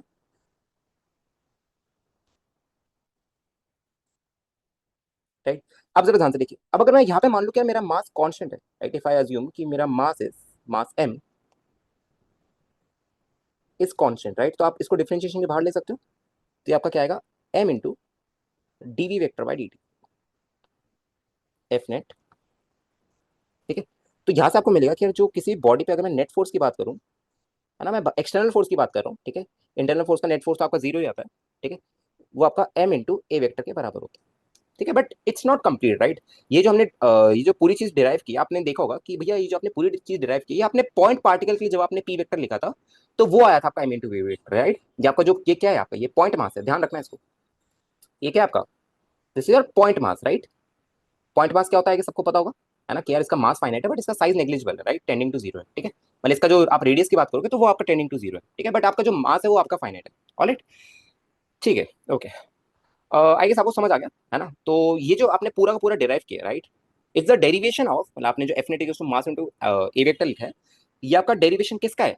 For a point particle, right, for a point point mass you can say, right, it is valid for a point mass. क्योंकि आप लोगों को इतना पता होगा कि यार अगर कोई भी मैं एक्सटेंडेड बॉडी की बात करूँ ना, if I talk about any extended body, right, तो वो क्या होता है, वो पॉइंट मास के कॉम्बिनेशन से बनता है ना। मैंने आपको आई गेस जब हम इंटीग्रेशन में एलिमेंट टेकिंग पढ़ रहे हैं तो मैंने आपको बताया था कि यार जब भी हम कॉन्टिन्यूस बॉडी की बात करते हैं तो इंटीग्रल डीएम से बनता है, याद है सबको, समीशन डीएम से नहीं, इंटीग्रल डीएम से बनता है। और दोनों में फर्क भी बताया था मैंने आपको कि what is the basic difference, basic basic difference between summation and integration, याद है सबको, है ना, मोटा मोटा सबको याद होगा, ठीक है। ओके, अब जरा ध्यान से देखना, अब तुम्हारा डाउट होगा कि भैया चलो ठीक है, आपने Newton second law of motion derive तो कर लिया है ना for a point mass, but when we talk about of a rigid body, right, क्योंकि ऑब्वियसली रिजिड बॉडी भी जब एक्सीलरेट करते हैं तो उनमें भी obviously न्यूटन लॉज ही लगते हैं पूरे के पूरे, है ना। तो अब सवाल आता है कि भैया when we talk about extended objects, right, कि अगर मैं कोई भी, क्योंकि रियल लाइफ में सारे एक्सटेंडेड ऑब्जेक्ट्स होते हैं, आपको पता है कि पॉइंट मास जैसी कोई चीज एग्जिस्ट नहीं करती, है ना। हाँ, तो when I talk about extended objects, ठीक है, तो उनमें क्या होता है, आओ जरा पहले उसको देख लेते हैं ना। तो बच्चे क्या होता है, जरा ध्यान से सुनना, फिजिक्स में ना थोड़ा चीजों को सिंप्लीफाई करने के लिए क्या बोला गया है कि when ever talk about extended objects, right, तो उसमें हम क्या करते हैं, उसमें हम एक ऐसा स्पेशल पॉइंट पूरी की पूरी बॉडी में, है ना, पूरी की पूरी बॉडी में हम एक ऐसा स्पेशल पॉइंट ट्राई करते हैं फाइंड करने का, है ना, जिसपे मैं पूरा का पूरा मास अपना कंसेंट्रेट मान सकता हूँ, और उसी को हम सेंटर मास बोल देते हैं, ठीक है। जैसे फॉर एग्जाम्पल मैं आपको थोड़ा सा बता दूं, जरा ध्यान से सुनिएगा जरा। जैसे कोई भी अगर ये बॉडी है मेरे पे, यानी फैसे यार ये मेरी कोई भी अगर बॉडी है, ठीक है, और ये आपका डीएम मास, ये आपका छोटा सा mass dm dm dm dm dm, right. तो आपको पता है कि जो बॉडी बनी है ये इंटीग्रल डीएम से बनी है, ये सुनो। आपको पता है कि यार अगर मैं बोलूं कि इस बॉडी का मास मेरा एम है, तो यू कैन से कि जो इंटीग्रल डीएम है, right, that is your capital M, ये सुनो। और आप इसको इंटीग्रेट वो लिमिट वगैरह करोगे, आपने एलिमेंट कैसे लिया उसके हिसाब से आप लिमिट करोगे, मतलब उससे आप लिमिट रखोगे, राइट। एलिमेंट आपने कैसे लिया, आप कैसे भी ले सकते हो, है ना। आप थीटा पे जाके डी थीटा का एलिमेंट ले सकते हो, डबल इंटीग्रेट करने का ट्राई कर सकते हैं ना। और भी बहुत वेरियस होता है, तो डिपेंड करता है कि शेप कैसी ऑब्जेक्ट की, राइट, लीनियर है, एरियल है, हम उससे मतलब अभी के लिए नहीं है, ठीक है। बस मैं आपको बता रहा हूँ कि इंटीग्रल डी मेरा एम के बराबर होता है, ओके, ठीक है। ओके, हाँ, तो ध्यान से सुनना, तो बच्चे इस बॉडी पे ध्यान से सुनो, इस बॉडी में, है ना, अभी हम सेंटर मास पे ज्यादा नहीं जा रहे, है ना, क्योंकि आपको बाद में बताऊंगा कि यार जैसे फॉर एग्जांपल सेंटर ऑफ मास ना बॉडी के बाहर भी अलाई कर सकता है, ठीक है, पर अभी आप उसको भी नहीं जा रहे, क्योंकि सेंटर मास से आपका एक हाइपोथेटिकल कॉन्सेप्ट है, इमेजिनरी कॉन्सेप्ट है, राइट। रियल लाइफ में ऐसा थोड़ी होता है। जैसे एक एग्जाम्पल दूं यार, कि अगर आप अपने बॉडी पार्ट्स को देख लो, आपके बॉडी में पूरी की पूरी आपकी जो बॉडी है ना, उसका एक सेंटर मास तो पॉइंट होगा, मैथमेटिकली भी बात करें तो उसका एक सेंटर मास तो होगा, डेफिनेटली होगा। बट यार ऐसा थोड़ी है, देखो सेंटर मास क्या होता है, ध्यान से सुनना। जैसे अगर मैं मान लूं कि यार ये पूरी एक्सटेंडेड बॉडी है, तो मेरे को बात बताओ, क्या इस एक्सटेंडेड बॉडी में ये जो एक्सटेंडेड बॉडी बनी है, ये ऐसे ऐसे जो छोटे छोटे डीएम है इनको ऐड करके तो बनी है, ये सुनो। ये ऐसे ऐसे डीएम है भाई, इन्हीं को तो ऐड करके बनी है ना, मतलब हर एक पॉइंट पे मास है। हाँ, राइट, हर एक पॉइंट पे मास है, हर एक पॉइंट पे, if you talk about each and every point, right, each and every point, each and every point, right, हर एक पॉइंट पे कोई ना कोई मास है ना। ऑलराइट, तो मेरे को एक बात बताओ, तो अब अगर मैं एक बार सेंटर ऑफ मास की बात करूं, ध्यान से सुना। सेंटर ऑफ मास क्या करता है बच्चे, कि मैं हर एक डीएम को तो एनालाइज नहीं कर सकता, आपको पता है कि यार ये एक्सटेंडेड ऑब्जेक्ट है, हर एक डीएम का अलग अलग पोजीशन वेक्टर होगा, है ना। अगर मैं कोई भी एक, अगर मैं अपने स्पेस में, जैसे जरा ध्यान से सुनिए ना, देखिए, जैसे अगर मैं अपने स्पेस में, है ना, ये आपका मैं ऑरिजिन सिस्टम मान लूं, जरा ध्यान से देखिएगा जरा, जरा मैं थोड़ा सा नीचे ले आऊं, ओके, ठीक है। सर समीशन में क्या प्रॉब्लम है, यूबी बच्चे आपको ना थोड़ा सा देखना पड़ेगा, यूबी बच्चे आपको ना बेसिक मैथ्स में जाके मैंने आपको बताया था कि what is the difference between summation and integration, फर्क होता है दोनों में, ठीक है। When we talk about discrete particles, right, when I say m1 m2 m3, right, they are discrete particles, so when I add them तो I use summation, right, but when we have continuous distribution, like कोई भी अगर object है, कोई भी extended object है, तो उसमें जो मास होता है वो कॉन्स्टेंटली मतलब आपका कॉन्टिन्यूसली आपका डिस्ट्रीब्यूट होता है, तो उसमें हम इंटीग्रेशन का यूज करते हैं। अगर आपको और समझ है तो आप बेसिक मैथ जाके देख सकते हो, ओके, ठीक है, ओके। जरा ध्यान से देखिए बच्चों, ये आपका एक्स एक्सिस है। बच्चों अब जो भी डाउट है ना धीरे धीरे लिखते रहो, ठीक है, धीरे धीरे लिखना, ऐसे नहीं कि यार एकदम से 10-15 बच्चों ने डाउट लिख दिया तो मेरे लिए भी क्या हो जाता है, एकदम से सबको देखना मुश्किल हो जाता है, ठीक है, धीरे धीरे जो टॉपिक के हिसाब से डाउट है वो आप पूछ सकते हो, ओके, कोई प्रॉब्लम नहीं है उसमें। ये एक्स एक्सिस, ये वाई एक्सिस, ये जेड एक्सिस, क्या है ना, एकदम से बहुत सारे बच्चे आ गए, और इतने बच्चे क्या है कि मेनली क्या है 7-8 बच्चे रहते हैं, तो उतनी आदत है, ठीक है, एकदम से होता है तो थोड़ा सा एक दिक्कत हो जाती है, एक बार पूछ लो, आराम से पूछ लो, ठीक है, ओके। अब क्या होगा मैं आपको बता दूं, जैसे बीच में आपको क्वेश्चन दूंगा तो थोड़ा आप लोग जब तक सॉल्व करोगे तब तक आप डाउट पूछ लिया करो, ऐसे ऐसे सही रहेगा, ओके। अच्छा बच्चों, मेरे को एक बात बताना, if I talk about every DM, right, if I talk about every DM in this body, ठीक है, क्या है ना, हमें थोड़ा सा अपना प्लान बनाना पड़ेगा क्लास का, वरना क्या है ना ऐसे फिर फ्लो बिगड़ जाएगा, राइट। ओके, मेरे को बात बताओ बच्चों, अगर मैं इस बॉडी में हर एक डीएम की बात करूँ, डीएम मास की बात करूँ, जैसे फॉर एग्जाम्पल ये मेरा डीएम है, राइट, ये मेरा डीएम है, ये मेरा डीएम है, आप समझ रहे हो कि कितने डीएम हो गए ऐसे, कैन यू गाइस इमेजिन कितने डीएम हो गए ऐसे, ऐसे कितने डीएम हो सकते हैं, कितने कितने डीएम हो सकते हैं, कोई बताएगा मेरे को। तो भैया अगर देखो, जैसे फॉर एग्जाम्पल मैं बोलूं कि यार ये बॉडी मेरी आगे की तरफ मूव कर रही है, ध्यान से सुनो, अगर आपको थोड़ा सा एक एग्जांपल दूं कि why we need centre of mass, right, अगर ये बॉडी मेरी राइट की तरफ मूव कर रही है ना, अगर लेट्स से यार ये वाली बॉडी है राइट की तरफ वी नॉट से मूव कर रही है ना, तो मेरे को बात बताओ कि भैया अब क्या है कि यार अगर या तो सेंटर ऑफ मास बनाया इसलिए गया है कि यार पूरे हर एक डीएम को एनालाइज करने के बजाय मैं क्या करूंगा, मैं इस पूरे मास में एक ऐसा स्पेशल पॉइंट मान लूंगा, राइट, जिसको हम क्या बोलते हैं, सेंटर ऑफ मास बोलते हैं, जहां पे मैं अपना पूरा जो मास एम है, पूरा का पूरा जो मास है मैं उसको मैं कंसंट्रेट मान सकता हूं, राइट। तो अब क्या हुआ बच्चे, जो मेरा एक्सटेंडेड ऑब्जेक्ट की फिजिक्स थी वो पॉइंट पार्टिकल की फिजिक्स में आ गई। पॉइंट पार्टिकल की फिजिक्स हम पूरी पूरी अभी पढ़ेंगे, NLM, work energy, centre of मास, पूरा पूरा इसी के ऊपर है। रोटेशन से आपके एक्सटेंडेड ऑब्जेक्ट्स आते हैं, तभी रोटेशन को थोड़ा टफ मानते हैं। बात क्लियर रहती है, बात क्लियर रहती है भाई, ठीक है। ओके, और ये पॉइंट क्या आपका सेंटर ऑफ मास है ना। इस पॉइंट पे क्या है, इस पॉइंट पे अगर आप बात करो तो इस पॉइंट पे मेरा पूरा का पूरा मास कंसंट्रेटेड, जिसको आपने इंटीग्रल डीएम बोला है, इस पॉइंट पे मेरा पूरा का पूरा मास कंसंट्रेटेड है। बताइए बच्चों, इतनी बात क्लियर है सबको भाई? बताइए जरा फटाफट बताइए, इतनी बात कैसे हुई बच्चों को, क्लियर है ना। अच्छा, तो आप समझ पा रहे हो कि भैया what is the need of centre mass, right. If I talk about every position vector, you can imagine कि भैया कितने सारे पोजीशन वेक्टर होंगे लिटरली, राइट। अगर मैं ये पार्टिकल नंबर 1 की बात करूं तो इसका पोजीशन वेक्टर ये होगा। अगर मैं पार्टिकल नंबर 2 की बात करूं इसका पोजीशन वेक्टर ये होगा। पार्टिकल नंबर nth की बात करूं तो इसका पोजीशन वेक्टर ये होगा। और ऐसे तो चलते रहेंगे, राइट। तो हर एक पॉइंट को एनालाइज करना मिले नेक्स्ट इम्पॉसिबल है, राइट। कि अगर कोई भी यार, मतलब ऐसे अगर अगर अगर हम सेंटर मास के बिना जाए, है ना, तो ऐसे अगर कोई भी एक डिस्क अगर थोड़ा सा भी आगे रोल की है, ठीक है, तो उसको एनालाइज करने में बहुत टाइम लग जाएगा, ठीक है। तो हमें चीजों को सिंप्लीफाई करने के लिए हमने एक ऐसा पॉइंट माना सेंटर मास, जो कि एक हाइपोथेटिकल पॉइंट है, राइट। ऑब्वियसली यार, अब देखो, सेंटर मास कहना क्या चाह रहा है कि यार इस पॉइंट पे मेरा पूरा का पूरा मास कंसंट्रेटेड है, ठीक है। हाँ ठीक है, ठीक है, ओके, लिखवा देता हूँ बच्चा, देख। इस पॉइंट पे क्या है, इस पॉइंट पे मैंने क्या बोला कि यार इस पॉइंट पे मेरा पूरा का पूरा मास कंसंट्रेटेड है। मैंने क्या बोल दिया कि इस पॉइंट पे मेरा पूरा का पूरा मास एम पड़ा हुआ है, ठीक है, एम पड़ा हुआ है। बट क्या ऐसा रियलिटी में है? सोच के बताओ, खुद सोच के बताओ, क्या ऐसा रियलिटी में है कि क्या पूरा का पूरा मास इसी पॉइंट पे पड़ा है क्या? नहीं ना, तभी हम बोलते हैं कि हाइपोथेटिकल कॉन्सेप्ट है, राइट, ठीक है। ऑलराइट, ठीक है, इतनी बात आएगी सबको क्लियर होगी, ठीक है, ओके। चलो ठीक है ना। आओ जरा नीचे आओ जरा। अब मैं थोड़ा बहुत सेंटर मास एक बार आपको डिफाइन करवा देता हूँ, जरा ध्यान से देखो। इसका फॉर्मूला डायरेक्टली लिख देना, है ना। मास मूवमेंट एक्चुअली होता है इसका रीजन, ठीक है। मैं पहले बता दूं, इससे पहले कोई बच्चा पूछे कि सेंटर मास का फॉर्मूला यही क्यों होता है ना। तो अभी रुक जाना जरा, ठीक है। उसको सेंटर मास में पढ़ेगा, थोड़ा बहुत मैथमेटिक्स से ओरिएंटेड है इसका रीजन, है ना, कि सेंटर मास का फॉर्मूला यही क्यों होता है। ध्यान से देखना। जैसे मैं ना यहाँ पे nth डिस्क्रीट पार्टिकल्स की बात कर रहा हूँ, ध्यान से सुनो, मैं कंटिन्यूस सिस्टम नहीं ले रहा, मैं डिस्क्रीट पार्टिकल्स m1 अलग, m2 अलग, m3 अलग, ऐसे, ठीक है। पहली बता दूं, तभी मैं यहाँ पे समीशन का प्रयोग करूंगा, इंटीग्रेशन का यूज नहीं करूंगा अभी, ठीक है। देखो ध्यान से सुनो, m1 m2 और ये मेरा हुआ mn, ठीक है। और चलिए काम करते हैं ना, थोड़ा ऐसे ले लेते हैं, ठीक है, आई गेस ठीक है, ओके। तो मैं ना, ये पार्टिकल नंबर 1 है, m1, इसको m1 बोल दो। ये मेरा m2 है, और ये मेरा एम एन है। आप समझ गए कि भैया ऐसे एन एन मासेस है मेरे, N N N particles, N discrete particles आपने लिए।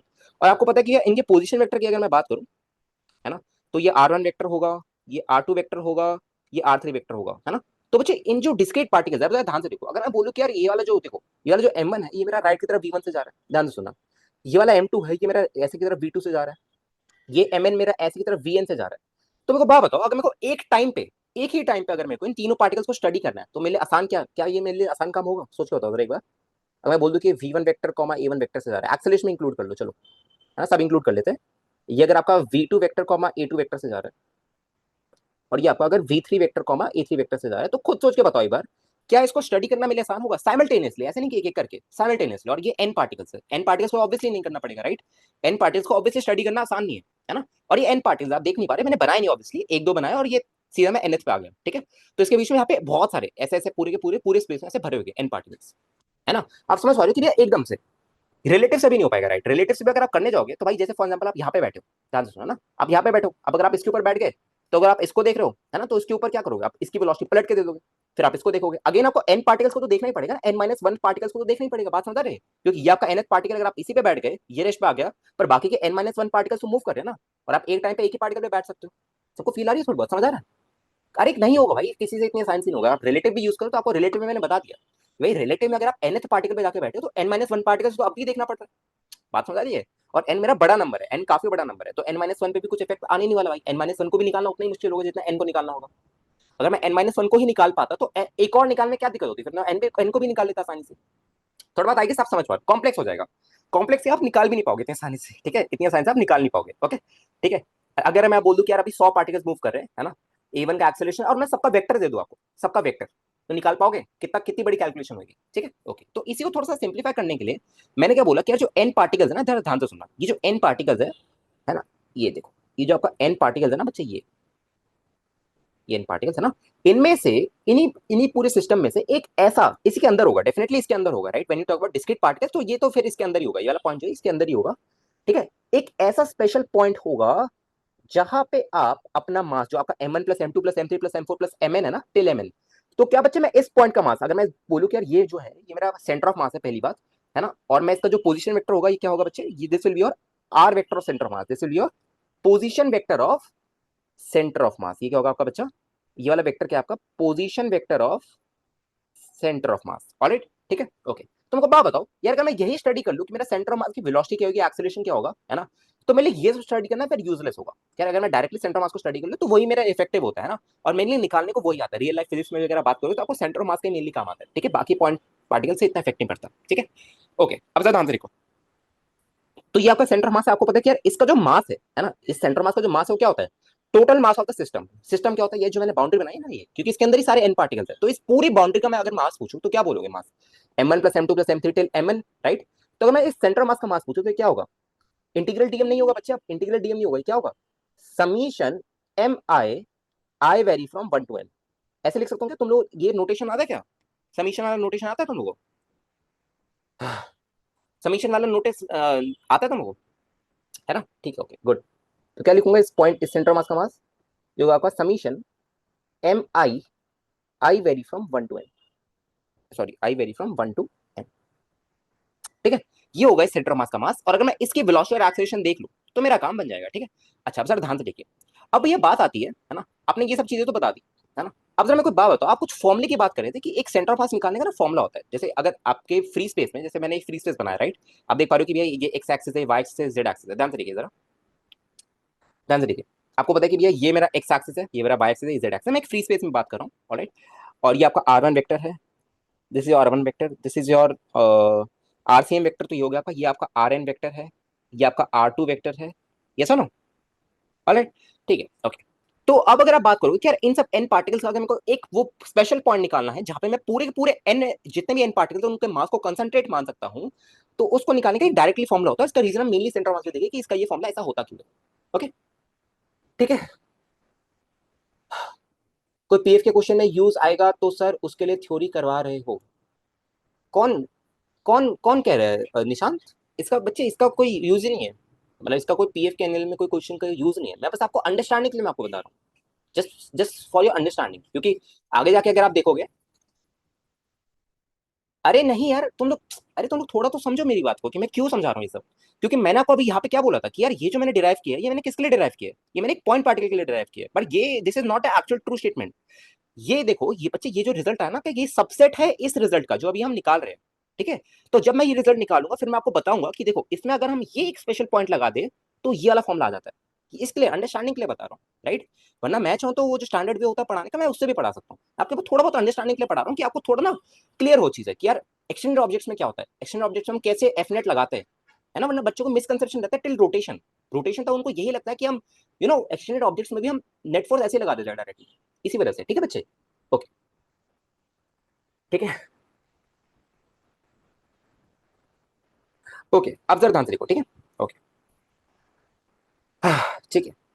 मैं बह नहीं गया, मैं बस आपको धीरे धीरे बता रहा हूँ चीजें, ओके, ठीक है। अब जरा ध्यान से देखो, अब मेरी बात है कि भैया अगर मैं कोई position vector of centre of मास निकालना है ना, तो उसका एक डायरेक्टली फॉर्मूला होता है, इसको आपको याद नहीं रखना, बट आप देख लो, बस आपके सामने दिखा होना चाहिए कि हाँ भैया ऐसा कुछ होता है, याद नहीं करना, याद हम सेंटर ऑफ मास में करेंगे, और मैं आपको रीजन भी बताऊंगा कि why this formula is like this, right, और कुछ और नहीं, क्यों नहीं है, ठीक है, ओके। देखो तो इसका पीछे का रीजन जो मैथमेटिक्स से ओरिएंटेड ज्यादा है एज कम्पेयर टू फिजिक्स। देखो अगर आपको position vector of centre of मास लिखना है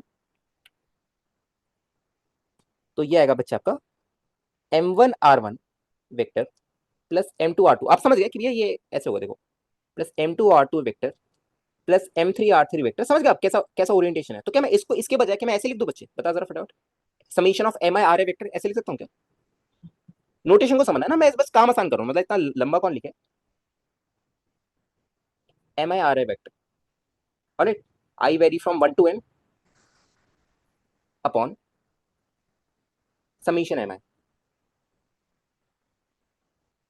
आई vary from 1 to n, alright, बात क्लियर है तो सभी बच्चों को बताइए, ठीक है, ऑलराइट। हाँ बच्चे जितने भी आयुष बच्चे जितने भी एक्सटर्नल ऑब्जेक्ट्स है ना सब में ऐसे सब में यही सब चीजें यूज होती है, ऑलराइट, ठीक है, ओके।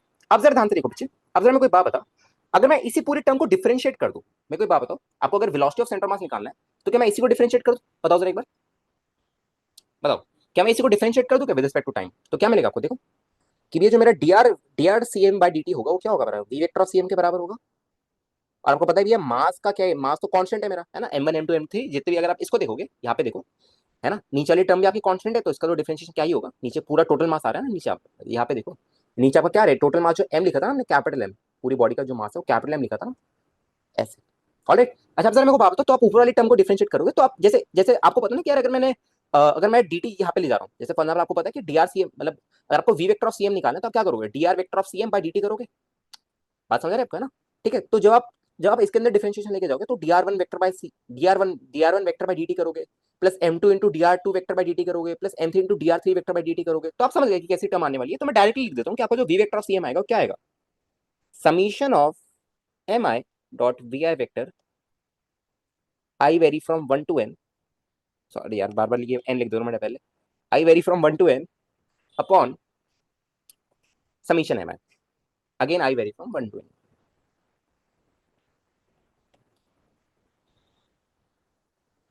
बात क्लियर रहती है? ठीक है, ऑलराइट, अब भैया अब देखो बात तो सेम ही है। अब अगर मेरे को एक्सेलरेशन ऑफ सेंटर मास निकालना है बच्चा, मेरे को जरा एक बात बता, अब अगर मेरे को एक्सेलरेशन ऑफ सेंटर मास निकालना है कि ये जो मेरा स्पेशल पॉइंट है जिसको मैंने ये सेंटर मास बोला है, ये कितने से एक्सेलरेट कर रहा है और कहाँ पे कर रहा है, ठीक है, तो वो निकालने का भी अगेन आपको समझ आ गया कि भैया उसमें कोई बड़ी बात नहीं है ना। अगर मैं बोल दूं कि ये मेरा एक्सेलरेशन ऑफ सेंटर मास है, रुको जरा मैं रेड से बना दूं इसको, अगर मैं बोलूं कि यार ये मेरा एक्सेलरेशन ऑफ सेंटर मास है ना, ऐसे कि यार ये मेरा अगर एक्सेलरेशन ऑफ सेंटर मास है, तो this is my acceleration of centre mass, right.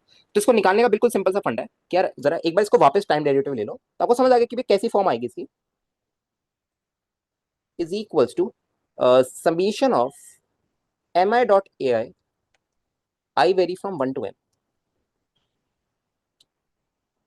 जरा ऊपर वाली टर्म को एक बार नोटिस करना है, एम इंटू एक्स जैसी कुछ टर्म बन गई, एक बार चेक करो, m1 a1 plus m2 a2 plus m3 a3 plus m4 a4 till mn an, ये सुनो ठीक है। और नीचे क्या आएगा देखो, summation M I I vary from one to N, तो ये कितना आएगा टोटल मास m।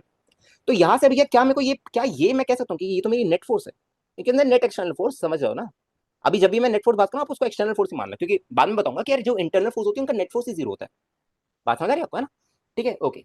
तो किसी बच्चे ने पूछा कि भैया आप नेट एक्सटर्नल फोर्स क्यों नहीं बोल रहे बच्चे, क्योंकि अगर आप नेट फोर्स की बात करो ना, ठीक है, तो नेट नेट फोर्स में वो जो आपके इंटरनल फोर्स आते हैं वो आपके ऑलरेडी जीरो आ जाती है जब आप उन दोनों का सम करोगे, क्योंकि दोनों वो इक्वल एंड अपोजिट होती है। अभी आएगी उस पर, अभी मेरी बात पहले ध्यान से सुनो, ठीक है, ओके।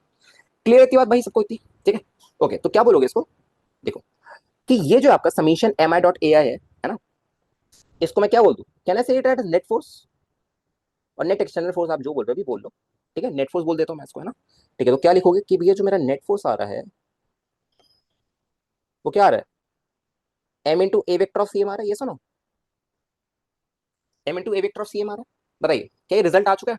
डेरिवेशन समझ आ गया आपको कैसे किया हमने डिराइव इसको, पूरा का पूरा मैंने आपको समझा दिया, राइट, जीरो से लेके एंड तक, कि भाई सेंटर मास होता क्या है, क्यों आता है, क्या जरूरत है, क्यों जरूरत नहीं है ना, मतलब जरूरत तो ऑब्वियसली है, ठीक है। और ये फॉर्मूला कहाँ से आता है? अब तुम अब अभी तुमने बताया कि अभी सर आपने बोला था कि ये जो फॉर्मूला है ना, ये वाला जो मतलब ये वाला जो ऊपर वाला फॉर्मूला है ये सबसेट है इस वाले फॉर्मूले का। एक बार जरा बताओ तो कैसे सबसेट है? बच्चे रिकॉर्डिंग सुबह तक अपलोड हो जाएंगे, हाँ ठीक है। एक बार जरा बच्चों बताओ तो ये कैसे सबसेट है? बच्चे सबसेट इसीलिए है क्योंकि सर देखो आपने भी बताया था कि ये पॉइंट मास के लिए वैलिड है ना, और आपने जो ये वाला फॉर्मूला लिखवाया है ये क्या लिखा है आपने, net force equals to mass into acceleration of centre मास।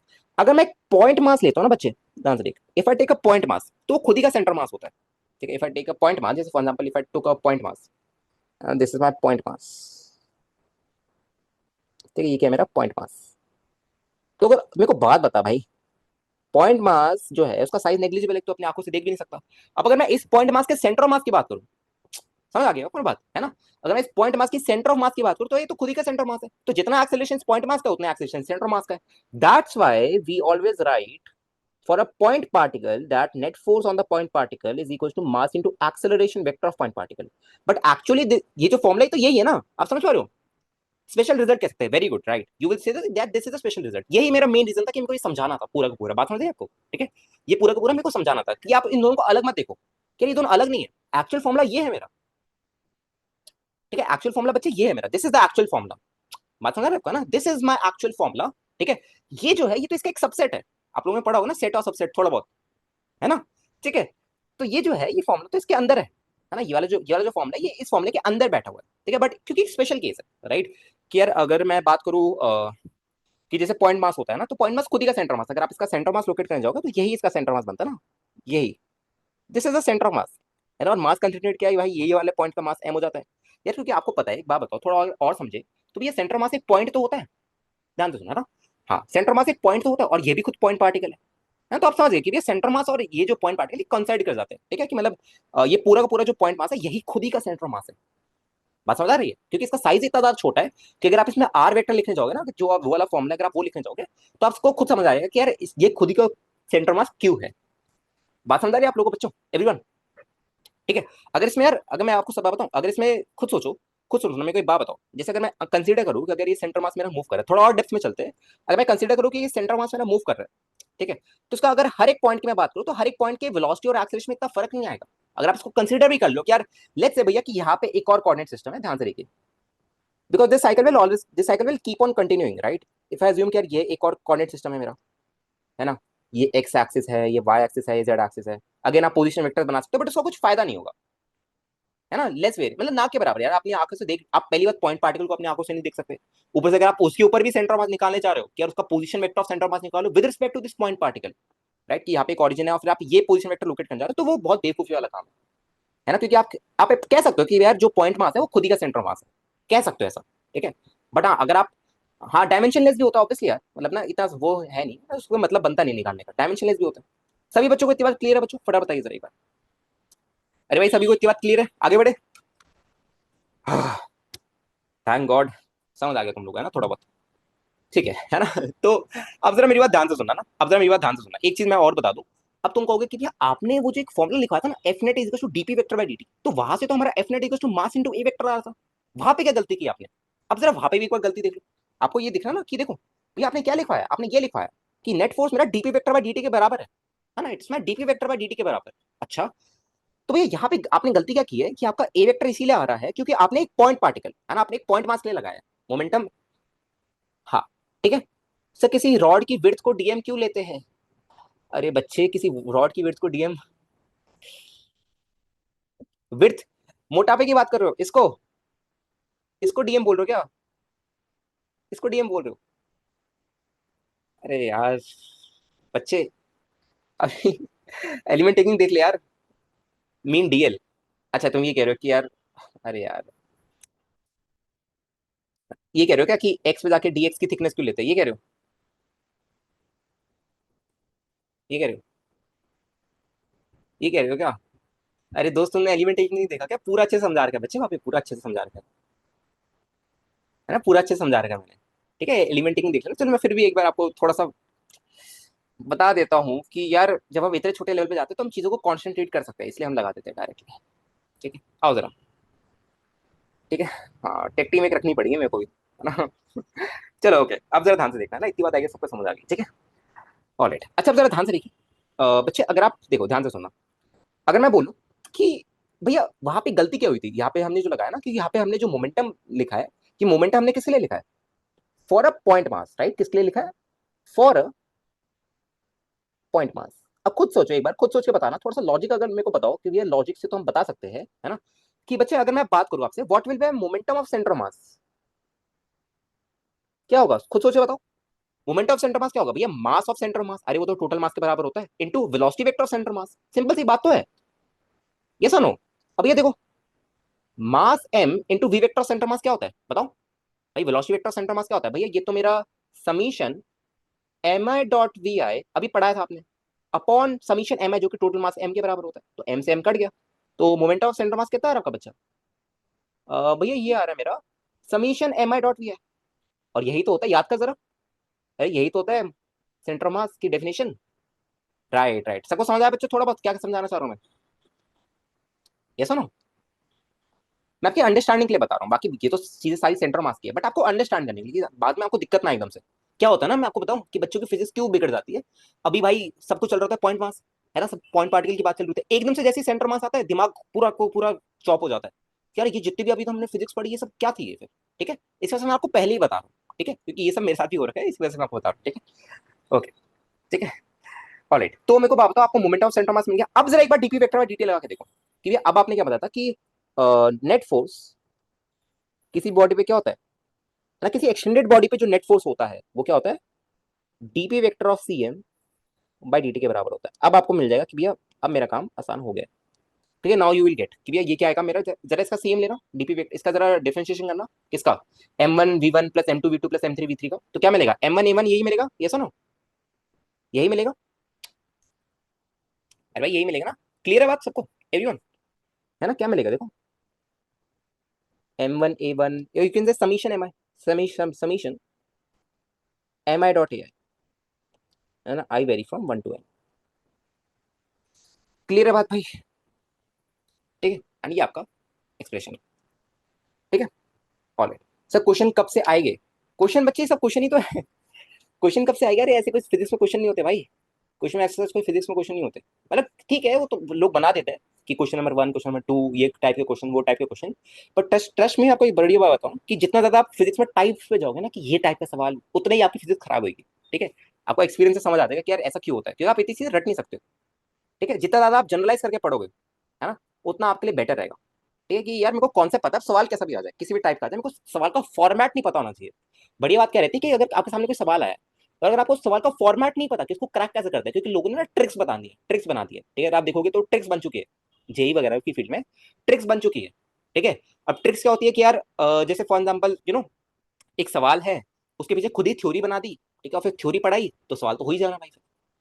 ठीक है, ओके, हाँ स्टेप्स बना दिए कि यार कैसे पता है कैसे कैसे होता है कि देखो स्टेप नंबर 1 पहले इसकी एफवीडी बनाओ, तो ये तो बहुत बेसिक सी बात है। स्टेप नंबर 2 राइट में पॉजिटिव मान लो, लेफ्ट में एक्सेलरेशन, लेफ्ट में नेगेटिव मान लो। स्टेप नंबर 3 नेट फोर्स ढूंढो। स्टेप नंबर 4 तो भाई बच्चा तो स्टेप ही याद करता जाएगा कि यार इसके बाद कौन सा स्टेप था, है ना, ये फिजिक्स नहीं होती, वो फिजिक्स नहीं होती, फिर that's not what you call physics. Alright, ठीक है, चलो ओके,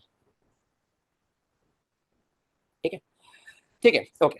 हाँ मतलब खुद ही अपने डेराइव करे जा रहे फॉर्मूला ना, वो गलत चीज है थोड़ी सी, है ना, वो आपको डेवलप नहीं करती, आपका माइंड आपको रोकती है। ठीक है, अभी आपको मैं सेंटर मास इसे लेके गया ताकि आपकी कोई बाउंडेशन ना हो, बाउंडेशन की यार, जैसे होता है ना कि थिंकिंग में रुकावट आ जाना, कि चलो तुम लोग पढ़ रहे हो, ठीक है, तुम लोगों ने पढ़ा कि F net equal to mass into acceleration होता है, अब आगे जाके समझ आए यार, सवाल खुद ही इसमें सवाल करो कि यार अगर एक्सटेंडेड बॉडी हो जाए, है ना, वहां पे तो अलग अलग मास है, तो वहां पे कैसे निकालेंगे, तो बहुत कंफ्यूजिंग, इसलिए मैंने बता दिया। ठीक है, आओ जरा आगे बढ़ते हैं। ठीक, इतनी बात हो चुकी है बच्चों हमारी, है ना। ठीक है ओके, अगर मैं कुछ चीजें चेक कर लूँ, आइए जरा मैं आपको एक बढ़िया चीज बताता हूँ, जरा ध्यान से देखना मेरी बात। देखो जैसे फॉर एग्जाम्पल मैं अब थोड़े एग्जाम्पल्स की बात कर लेता हूँ, थोड़ी सी बहुत एग्जाम्पल्स की बात कर लेता हूँ। देखिए ये ऐसी ऐसी रहता, रुक जाओ जरा, मैं एक एक्सटेंडेड बॉडी लेके देखो सर, ध्यान से सुनो, I am taking extended body. ठीक है, ये एक फ्रिक्शन वाला सर्फेस नहीं है, मैं पहले बता दूं, कोई भी फ्रिक्शन वगैरह मत बोलना, है ना, वरना मैं उसको तो जिंदा जला दूंगा। ठीक है, ओके देखो, एक ना आपकी एक डिस्क है ऐसी, ठीक है, take it as a disc, कोई एक डिस्क है आपकी, है ना। ठीक है ओके, एंड आपको पता है कि यार, पता क्या आपको कुछ नहीं पता, है ना, मैं बता देता हूँ। इसका सेंटर जो होता है ये आपका सेंटर मास है, ज्योमेट्रिकल सेंटर आता है ना, जो डिस्क का जो ज्योमेट्रिकल सेंटर होता है है ना, वही आपका क्या है, ये सेंटर मास है, this is your centre mass. अब जरा ध्यान से सुना मेरी बात, ध्यान से सुना, ठीक है, ठीक है, ऑलराइट, अब जरा ध्यान से देखो, अब अगर यार ध्यान से सुना, है ना, आप आगे जाकर आपको मैं और अच्छे से पढ़ाऊंगा।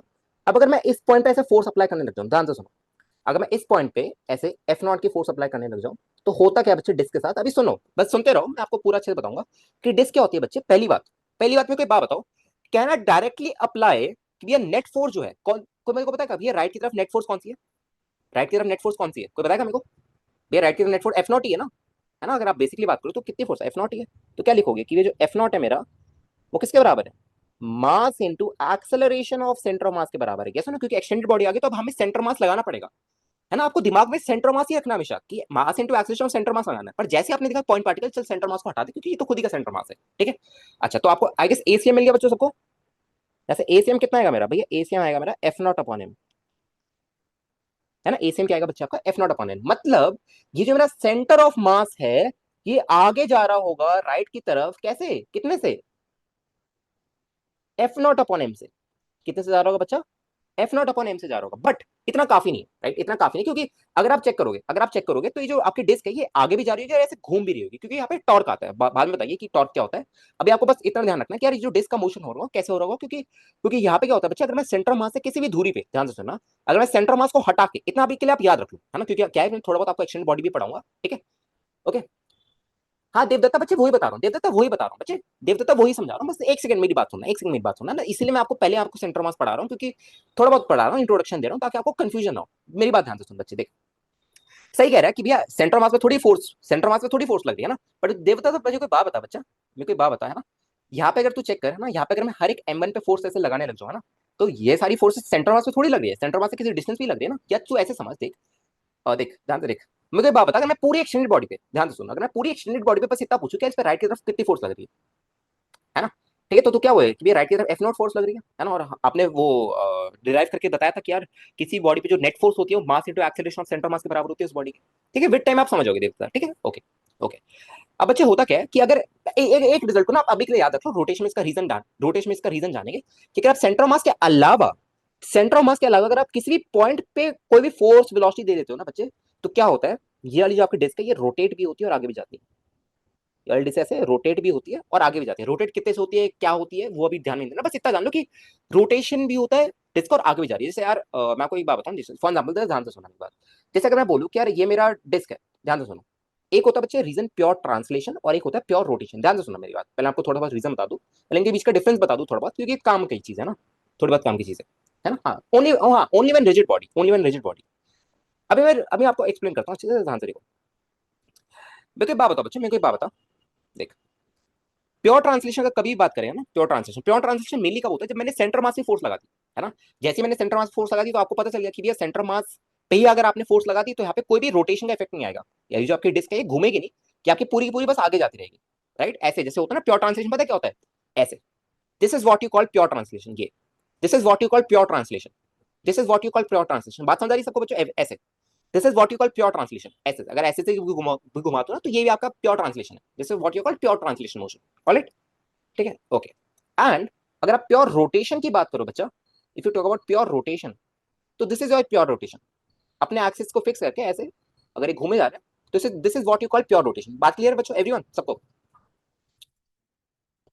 बात क्लियर है सबको, है ना, ठीक है, ओके, तो आपको थोड़ा बहुत डिफरेंस पता होना चाहिए, मैं थोड़ा बहुत आपको बता दूं कि यार अगर आपने डायरेक्टली सेंटर मास से फोर्स लगा दी ना, अगर आपने डायरेक्टली सेंटर मास से फोर्स लगा दी, जैसे मैं आपको एक बड़ी एग्जांपल दी आपको, अच्छा सबको इतनी बात समझ आ गई कि यार what what what is the difference between pure translation and pure rotation, इसकी जो बेसिक डेफिनेशन वो हम रोटेशन में देखेंगे, बट अभी मैं आपको बस आप थोड़ा दिमाग लगा के आप सोचोगे तो बस आपको थोड़ा बहुत मोटा मोटा डिफरेंस बता रहा हूँ, ठीक है, ज्यादा अपने को डीप डाइव नहीं करना, ऑलराइट, तो ओके ठीक है, इतना हम समझ चुके हैं, ओके ठीक है, अब जरा ध्यान से देखना है ना बच्चे, बिल्कुल ध्यान से सुनना मेरी बात जरा बिल्कुल।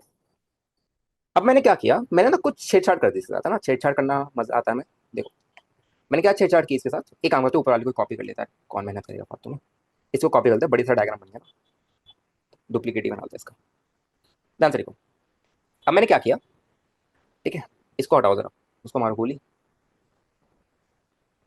इसको मारो गोली, इन भाई सबको भी मारो गोली, और सेंटर मास को मत मारो गोली, ठीक है, ओके, देखिए, ओके ठीक है, अब क्या बचे ध्यान से देखना ना, बिल्कुल ध्यान से देखना। अब मैंने क्या किया, मैंने क्या छेड़छाड़ की, क्या मैंने ना इसके सेंटर मास को ही राइट की तरफ फोड़ दी थी, किसी और पॉइंट को नहीं थी फोर्स, क्या होता है वरना, वरना क्या होता है ना रोटेशन का इफेक्ट आ जाता है, ठीक है, रोटेशन का इफेक्ट आ जाता है, आप अभी याद कर लो इसको, अभी आप रट सकते हो इसको, डायरेक्टली रट लो, आगे जाके मैं इसको पूरा का पूरा रीजन बताऊंगा कि आपका जो टॉर्क आता है, टॉर्क की वजह से क्या होता है, किसी बॉडी में नेट टॉर्क होता है वो आई इंटू एल्फा के बराबर होता है, और उसकी वजह से एल्फा एल्फा मतलब एंगुलर एक्सीलरेशन, उसकी वजह से क्या होता है ओमेगा का इंक्रीज होता है, तो वो सारे जितने भी रीजन है वो हम रोटेशन में देखेंगे, अभी के लिए आपको बस इतना ध्यान में रखना है कि यार अगर मैं सेंटर मास से फोर्स लगा दी तो मेरा पार्टिकल जो है वो प्योर ट्रांसलेशन करेगा, आपको प्योर ट्रांसलेशन मतलब समझ आता है सबको बच्चों, एवरीवन बताओ, अगर आपने एफ नॉट की फोर्स लगाई तो क्या होगा, पहले जो मेरा ये जो डिस्क थी ना बच्चे, इसमें और इसमें इन दोनों के इसमें फर्क क्या आया, कि पहले जो आपकी डिस्क थी जो कि प्योर ट्रांसलेशन मतलब सॉरी जो आपकी आगे भी जा रही थी, प्योर ट्रांसलेशन भी हो रहा था और साथ साथ उसका प्योर रोटेशन भी हो रहा था, राइट, मतलब अगर मैं आपको थोड़ा सा इसका एनिमेशन दिखाऊं, तो आपकी जो डिस्क है, आपकी जो डिस्क ऐसी ये वाली है ना ऐसे, अरे बाप रे, हाँ, जबकि आगे भी जा रही है और घूम भी रही है, यार इसको कैसे आगे कैसे ले जाऊं, मतलब आप समझ रहे हो कि आगे भी जा रही है और ये ऐसे ऐसे घूम भी रही है, ऐसे ऐसे घूम भी रही है, आगे भी जा रही है और ऐसे ऐसे घूम भी रही है, आगे भी जा रही है ऐसे ऐसे घूम भी रही है, समझ गए ना, जैसे पहिया मूव करता है, टायर मूव करता है, ये सुनो, रोल कर रही है, हाँ हाँ रोल कर रही है, मतलब हम हाँ ऐसे कह सकते हैं, इसको सीआरटीएम बोलते हैं, कंबाइंड रोटेशनल मोशन, ठीक है, मतलब इसमें pure translation plus pure rotation होता है, ठीक है, combination of pure translation pure rotation, rolling rod हाँ कह सकते हो, rotation and translation, yes like wheel, हाँ पहिया बहुत बेसिक एग्जांपल है, पहिया देखे तुमने चलता हुआ, अरे भाई कोई पहिया तो देखा होगा ना, गाड़ी वाड़ी मतलब बाइक वगैरह का पहिया, साइकिल वगैरह का पहिया देखा होगा ना कभी, है ना, हाँ ठीक है ओके। तो अगर आपने बच्चे इसके सेंटर मास में एफ नोट लगा दिया तो ये आगे की तरफ एक्सेलरेट करेगा, बस एक्सेलरेट करेगा, ऐसे रोटेशन नहीं करेगा। अब क्या होगा बच्चे, प्योर ट्रांसलेशन होगा, ये सुनो। कैन यू गाइस इमेजिन, अब क्या होगा बच्चे, प्योर ट्रांसलेशन होगा। सेंटर मास आगे की तरफ जा रहा होगा कितने से, भैया सेंटर मास आगे की तरफ जा रहा होगा कितने से, एफ नॉट बाई एम से। कितने से जा रहा होगा आपका, एफ नॉट बाई एम से जा रहा होगा। बताइए, is this thing clear everyone? बताओ भाई बताओ, इतना सबको क्लियर है? ठीक है, ऑलराइट, ठीक है, ओके ओके, ठीक है।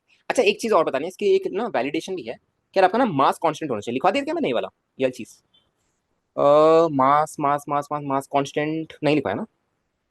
इट इज वैलिड फॉर, हाँ ये इसको जरा ध्यान रखना ना, कि जब हम वेरिएबल मास सिस्टम पढ़ेंगे तो यहाँ पे डायरेक्ट नहीं लगाएंगे अपन, ठीक है? क्या करिए, जैसे हम वेरिएबल मास सिस्टम पढ़ेंगे ना बच्चे, है ना, वेरिएबल मास सिस्टम पढ़ेंगे तो हम यहीं पे रुक जाएंगे, यहाँ पे रुक जाएंगे अपन, ठीक है? आगे ये स्टेप नहीं करेंगे, क्योंकि आप एम को बाहर नहीं ले सकते ना। फिर हम क्या निकालेंगे, फिर हम ये निकालेंगे कि कितने रेट से मेरा मास बढ़ रहा है घट रहा है, तो फिर उसको डेरिवेटिव लेके यहाँ पे क्या लगाएंगे अपन, प्रोडक्ट को लगाएंगे, ठीक है? ओके, ठीक है, okay. Pure translation practically possible sir here, ठीक है, ओके। हाँ हाँ हाँ, ठीक है ठीक है। हाँ रॉकेट में वेरिएबल मास सिस्टम होता है यार, अगर कोई भी टैंकर मूव कर रहा है, आपने देखा ना जिसमें पानी होता है ना, व्हाट इज उसका सेंटर मास बाहर लाइक करेगा तब क्या होगा, एसीएम एफ बाई एम होगा। सेंटर मास बाहर लाइक कहां से करेगा बच्चे इसका, इसका सेंटर मास बाहर नहीं लाई कर सकता, इसका सेंटर मास बाहर लाई नहीं करेगा, डिस्क लिया आपने, डिस्क लिए। और फिर पॉइंट मतलब फोर्स किस पे लगा रहे हो निशांत? अगर भाई अगर मैं अगर इसको रिंग मान लूं, रिंग का भी आप बच्चे अगर देखोगे ना, रिंग अगर आप मान रहे हो इसको, तो रिंग क्या होता है आपको पता है, रिंग खोखली होती है अंदर बीच से ना बच्चा, रिंग क्या है, रिंग खोखली होती है ना। रिंग का मास आपका ऐसे लेंथ पे डिस्ट्रीब्यूट है, पर इसका सेंटर मास बीच में आता है। तो भाई फोर्स आप सेंटर मास पे कैसे लगा सकते हो फिर? फोर्स अगर आप सेंटर मास पे लगाओगे, तभी मैंने बोला हाइपोथेटिकल कॉन्सेप्ट है, फोर्स अगर सेंटर मास पे लगाओगे तो कुछ होगा ही नहीं।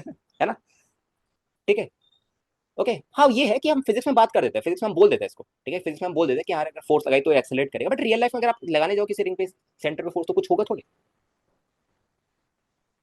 ऑलराइट, ठीक है, ओके। अभी आगे जाके बात करेंगे ना, अभी आगे जाके बात करेंगे, मेनली आप इसमें ऐसे बात करते नहीं हो, ठीक है, ओके। रिंग में आपको कभी भी ऐसे बोलेगा नहीं यार रिंग में आपने फोर्स लगाई, मेनली आपको हमेशा डिस देगा, ठीक है, ऑलराइट, ठीक है। उसका रीजन ऑब्वियसली है कि हवा में फोर्स क्या लगा रहे हो, मतलब सेंटर में क्या कौन सी फोर्स लगा रहे हो, और समझ आ गया आपको, बात समझ आ गया ना? बट हाँ अगर आप मैथमेटिकली जाओ, तो मैथमेटिकली अगर मैं रिंग के सेंटर पे भी फोर्स लगाऊं तो एक्सेलरेशन तो ए सेम आपका आएगा, अगर आप मैथमेटिकली जाओ, ठीक है, ओके, ठीक है, ओके, क्लियर है बात, ठीक है, ठीक है। अभी अभी रुक जाओ भाई, कुछ कुछ रोटेशन के लिए भी छोड़ दो ना। फिर कोई बच्चा पूछेगा कि ये अल्फा कहाँ से आया, फिर मैं बताऊंगा कि देखो मोमेंट ऑफ इनर्शिया की क्या होता है, फिर ऐसे रोटेशन खत्म हो जाएगा हमारा, है ना? रोटेशन की इज्जत क्या रही फिर, है ना? इतना डरावना चैप्टर तो उसको थोड़ा फियर तो है ना उसको, वो है बात अलग है कि आसान सा चैप्टर है, अगर आपने अपनी एनएलएम और वर्क एनर्जी आपने अच्छे से पढ़ा है, सेंटर मास वगैरह, ठीक है। आओ जरा, ठीक है, इतना क्लियर है बच्चों? चलिए ओके, आगे बढ़ता है ना थोड़ा सा, ठीक है। ये था आपका न्यूटन का दूसरा नियम, ठीक है, दिस वाज योर न्यूटन का सेकंड लॉ। अब भाई अगर किसी को डाउट है तो आप पूछ लो, अब अगर किसी को डाउट है भाई आप पूछ लो, है ना? फिर बाद में बोलो कि भाई डाउट क्लियर नहीं होता। अब जिसको भी डाउट है भाई पूछ लो प्लीज, है ना? अब जो भी डाउट है पूछ लो, 2 मिनट का ब्रेक है, जो आप पूछना चाहो पूछ लो, है ना? बट जो थोड़ा रेलिवेंट हो ना टॉपिक से, पूछ, जो पूछना पूछ लो, 2 मिनट का ब्रेक है, ठीक है? मैं भी थक गया पढ़ाते पढ़ाते, कुछ ज्यादा आज फोकस हो गया था मेरे तो, आज पहली बार बहुत फोकस के साथ मैंने पढ़ाया तुम लोगों को, ठीक है।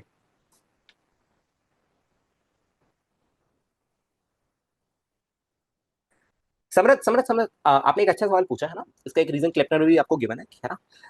तो इसका जो रीजन है बच्चे, थोड़ा बहुत ना जब इनर्शियल फ्रेम ऑफ सॉरी जब हम फ्रेम ऑफ रेफरेंस पढ़ेंगे तो आपको और अच्छे से समझाऊंगा, ठीक है? अभी क्या है, अभी हम एक गुड स्टेज में नहीं है आपको समझाने के लिए, ठीक है?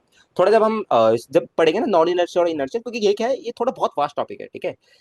जैसे जैसे आप बात करोगे कि इनर्शियल फ्रेम ऑफ रेफरेंस है ना, और non inertial frame of reference, ये बहुत ज्यादा वास्ट टॉपिक है, और इसमें ना बहुत सारी कॉन्ट्रोवर्शियल चीजें भी है, ठीक है? जो कि हम इस लेवल पे होता है अज्यूम कर लेते हैं, आगे लेवल पे जब आप जाते हो थोड़ा हाई स्टडीज, तो आपको लगता है कि यार ये सब चीज तो हमने गलत पढ़ी थी, ठीक है? क्लिपनर में, हाँ क्लिपनर में है, आप जाके देख सकते हो, ठीक है? कितना चटपटा सेकंड लॉ पढ़ा आपने भैया, एक बार स्लाइड ऊपर कर दीजिए, नोट करना है। हाँ चल कर लिया बच्चे नोट, कौन सी वाली स्लाइड करनी है, कर लो जरा, नोट कर लो यार। यहाँ से करना है ना नोट, कहाँ से करना है नोट, यहाँ से करना है नोट, कर लो जरा इसको। हाँ क्लेपर में जाके देख लेना बच्चे, क्लेपर में जाके देख लेना। बट हाँ मैं आपको पहले बता दूं कि यार एनएलएम में ना सबसे ज्यादा बच्चों को दिक्कत क्या आती है कि वो मिसकंसेप्शन पाल लेते हैं, ठीक है? तो आई वुड एडवाइस यू कि please wait for the lecture, कि लेक्चर पहले आए। आप अगर खुद से पढ़ोगे तो आपके दिमाग में गलत आएगा, फिर जब मैं आपको सही में पढ़ाऊंगा आप नहीं उसको अडेप्ट कर पाओगे। Okay, just wait for the lecture, ठीक है? एनएलएम तो यूनिवर्सल नहीं है ना समृद्ध बच्चा। अब बच्चे एनएलएम तो बहुत सीमित है, न्यूटन लॉज ऑफ मोशन बहुत सीमित है बच्चा। कि अगर मैंने अब देख मैं तेको बताऊं समृद्ध, कि बच्चे अब अगर मैंने अपने पार्टिकल को क्योंकि एनएलएम इतना सीमित है कि अगर मैंने अपने पार्टिकल को एक पर्टिकुलर स्पीड के बियॉन्ड अगर मैंने कर दिया, अपने पार्टिकल को एक पर्टिकुलर स्पीड के बियॉन्ड कर दिया, तो फिर वो एनएलएम से हम मतलब जो न्यूटन ने मैकेनिक्स बनाई है, क्लासिकल मैकेनिक्स, वो इनवैलिड हो जाती है। फिर अपनी आइंस्टाइन रिलेटिविटी मतलब रिलेटिविटी ऑफ थ्योरी आ जाती है, थ्योरी ऑफ रिलेटिविटी आ जाती है, जनरल थ्योरी ऑफ रिलेटिविटी उसका काम आ जाता है।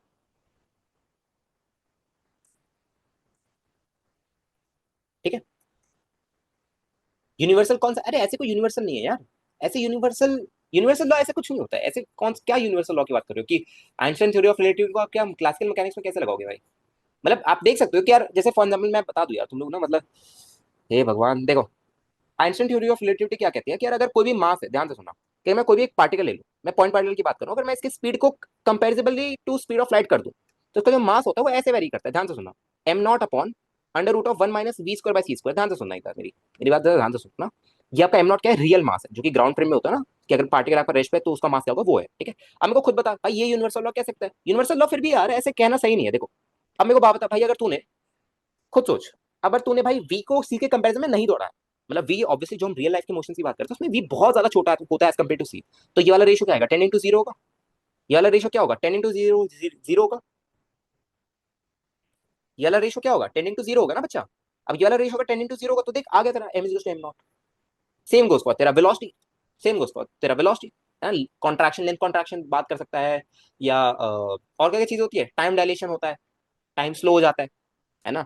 अगर तो टी की बात करें तो क्या होगा? T naught upon under root of one minus b square by C square, as far I remember, I guess यही होता है। हाँ, मास, सॉरी, आपका लेंथ डबल हो जाती है। हाँ, लेंथ में आपका मल्टीप्लीकेशन में आता है, बाकी सारी चीज ऐसी होती है। लेंथ कॉन्ट्रैक्शन, राइट, है ना। सर आज जेई का वन शॉट करवा दोगे क्या? जेई का वन शॉट नहीं, मैं पूरा आपको डिटेल में पढ़ा रहा हूँ, ठीक है। सेकंड वाली स्क्रीन ओपन कर दीजिए, जरा नोट करना है। चलो जरा 2-3 मिनट नोट कर लो जरा, मैं फ्रिज से थोड़ा कुछ पीने वनीने का ले आऊँ, है ना। ये जरा फटाफट नोट कर लो। तुम लोगों ने वैसे नोटिस नहीं किया होगा, कोई नजर मत लगा देना, बट नोट्स बहुत अच्छे बन गए आज। नजर वजर मत लगा देना ना, वरना तुम लोगों ने देखा नहीं है कि मैं नोट्स बनाता हूँ वैसे। जरा एक बार ना मेरा सर्कुलर मोशन उसका वन शॉट देख लेना एक बार, ठीक है ना। एक बार जरा उसका वन शॉट देख लेना। मतलब लिटरली मैं वहां पे ठीक है। हाँ, नजर लग गई, मेरे को लग ही रहा है ना, इतने प्यारे नोट्स बनाए। चलो फटाफट इसको कॉपी कर लो जरा। अरे स्क्रीनशॉट ले लो यार, स्क्रीनशॉट ले लो। अब भाई एक एक थोड़ी स्क्रीनशॉट ले रहा हूँ, फटाफट। एक एक काम करो, एक काम करो बच्चों, एक काम करो, रुको रुको। स्क्रीनशॉट फटाफट, स्क्रीनशॉट ले लो, कोई भी एक बच्चा ले लो, स्क्रीनशॉट ले लो। 3, 2, 1, गो। स्क्रीनशॉट। 3, 2, 1, गो। स्क्रीनशॉट। 3, 2, 1, गो। स्क्रीनशॉट। 3, 2, 1, गो। स्क्रीनशॉट। वन। स्क्रीन नहीं, इसका मत देता। ठीक है, बस हो गया। ग्रुप में पीडीएफ आ जाती है, हाँ फिर ठीक है। नहीं, कभी कभी मैं देना भूल जाता हूँ, तो मेरे को लगता है कि यार चलो थोड़ा टाइम लग जाता है, तो कोई नहीं, तुम स्क्रीनशॉट से भी काम चला सकते हो, और लिख ही लो यार। इतना आराम नाम से समझा रहा हूँ, लिखवा रहा हूँ। अगर तुम बैठ के अगर मूवी जैसे देख रहे हो तो मैं तो कुछ नहीं कर सकता ना फिर उसका। ओके भाई, क्लियर है बात सबको इतनी? बताओ, इधर क्लियर है? आगे बढ़े क्या? आगे बढ़े? ठीक है। ओके। अब भाई 38 से 32 बच्चे कैसे हो गए भाई? ये बच्चों की कौन उठा के ले गया मेरे बच्चों को, है ना। ठीक है। चलो ओके। लिख ही नहीं रहे सर? अरे क्यों नहीं लिखते यार, लिख लिया करो भाई साथ में, थोड़ा ना सही रहता है। लिख लिया करो। आओ जरा, let's talk to Newton third law of motion. जब मैं थ्योरी पढ़ाऊँ तो थ्योरी पढ़ लो, ये जब मैं फिर सवाल कराता हूँ ना,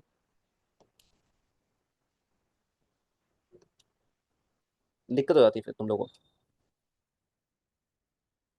ट्रस्ट में जो क्वेश्चन होगी, क्वेश्चन का जो लेवल होगा।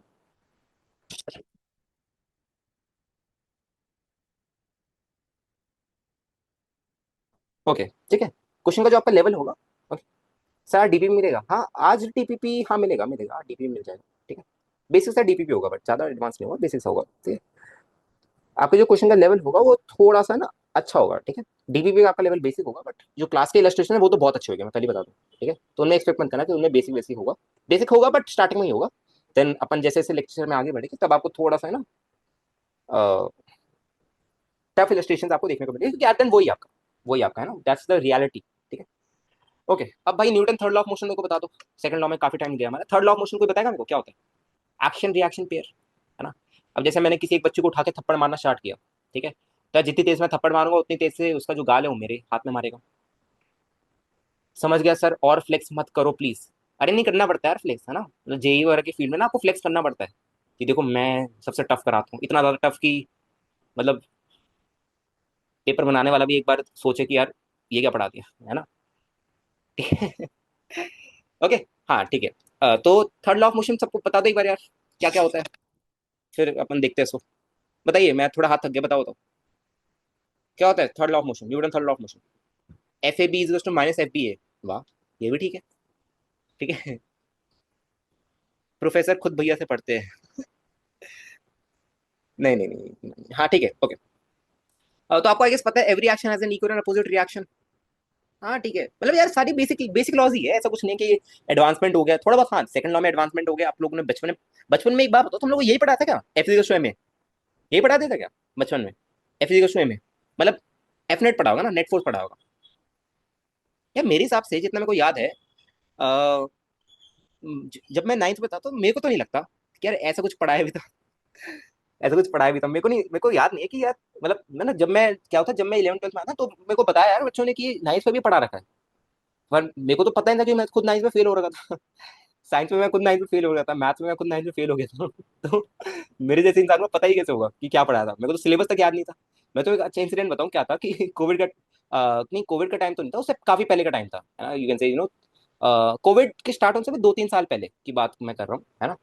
तो तब क्या था कि ना, मतलब टाइप ऑफ कि मेरे को हिंदी का पेपर था, मेरे को जितना याद है हिंदी वगैरह का पेपर था, और मेरे को अच्छे से याद भी नहीं था।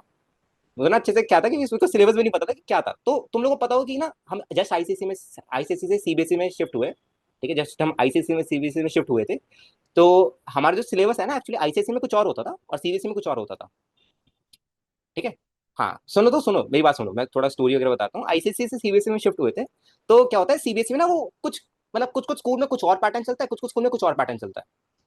आप लोगों को अगर पता होगा, कुछ कुछ बुक्स में, कुछ कुछ स्कूल में कुछ और वो कृतिका पढ़ाते हैं, जो भी पढ़ाते हैं मेरे को इतना अच्छे से पता नहीं है ना। और कुछ कुछ स्कूल में कुछ और पढ़ाते थे, है ना।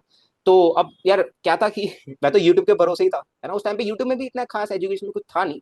बड़ा ये था कि यार अपन ना, मतलब ऐसे ही चले जाएगा, अपने को कुछ ज्यादा तैयारी वारी करनी नहीं, क्योंकि I was like well very chill guy. ठीक है। मैं ये था कि यार अपन ना पेपर से एक दिन पहले भी नहीं पढ़ना। हाँ कोर्स एंड कोर्स भी होता है ना। मेरे को ये था कि यार पेपर से एक दिन पहले भी नहीं पढ़ना, मेरे को पढ़ना ही नहीं है। ठीक है। मेरा ये था कि यार हम कुछ और ही कर लेंगे, ठीक है। तो जब मैं क्या था अब यार, क्या था कि मैं नया था स्कूल में, और मैं जस्ट बॉयज हॉस्टल से कोएड्स में शिफ्ट हुआ। तब तो दिक्कत ये थी कि भाई किसी लड़की से अगर पूछो कैसे पूछो, क्योंकि लड़कियां मेन नहीं थी, है ना।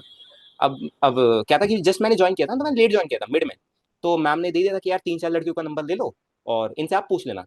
अब मेरे को थोड़ा सा दिक्कत हो कि यार अब पूछूं कैसे मैं, है ना, क्या बोलूं मैं, क्योंकि क्या था हम बचपन से बॉयज हॉस्टल में थे, और हमने लड़कियों का बस नाम सुना था कि लड़की एग्जिस्ट करती है, जब देखने में तो ऐसे ही था कि टीचर वगैरह कभी हो कोई काम वगैरह करे तो ऐसे ही होता था। ठीक है।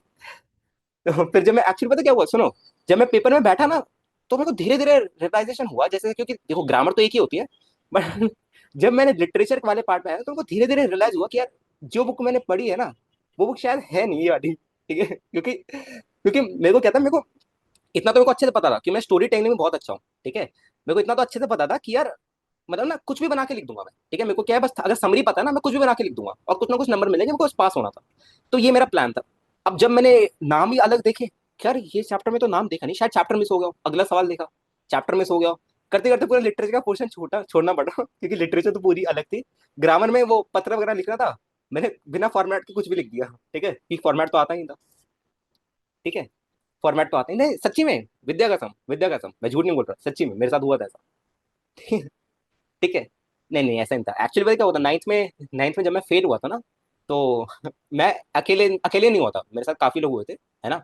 और वो सब कैसे थे, जैसे मैं आपको थोड़ा बहुत बताऊं, है ना, क्लास को कंटिन्यू करते हैं, पहले मैं थोड़ा सा बता दूं, है ना, कि और मेरा कंसेक्यूटिव ईयर था, मतलब मैं 8th में भी फेल हुआ था, 9th में भी फेल हुआ था। ठीक है, अगर आप देखोगे जैसे जैसे सीटिंग अरेंजमेंट होता है, मैं आपको बताऊं, जब नॉर्मल पेपर हो ना, फाइनल एग्जाम, तो सामने एक लड़की बैठी थी, यहाँ पे मैं, मेरे पीछे कोई एक था जो कि पेपर के टाइम पे मेरा दोस्त बन गया, क्योंकि मेरा नया एग्जाम था।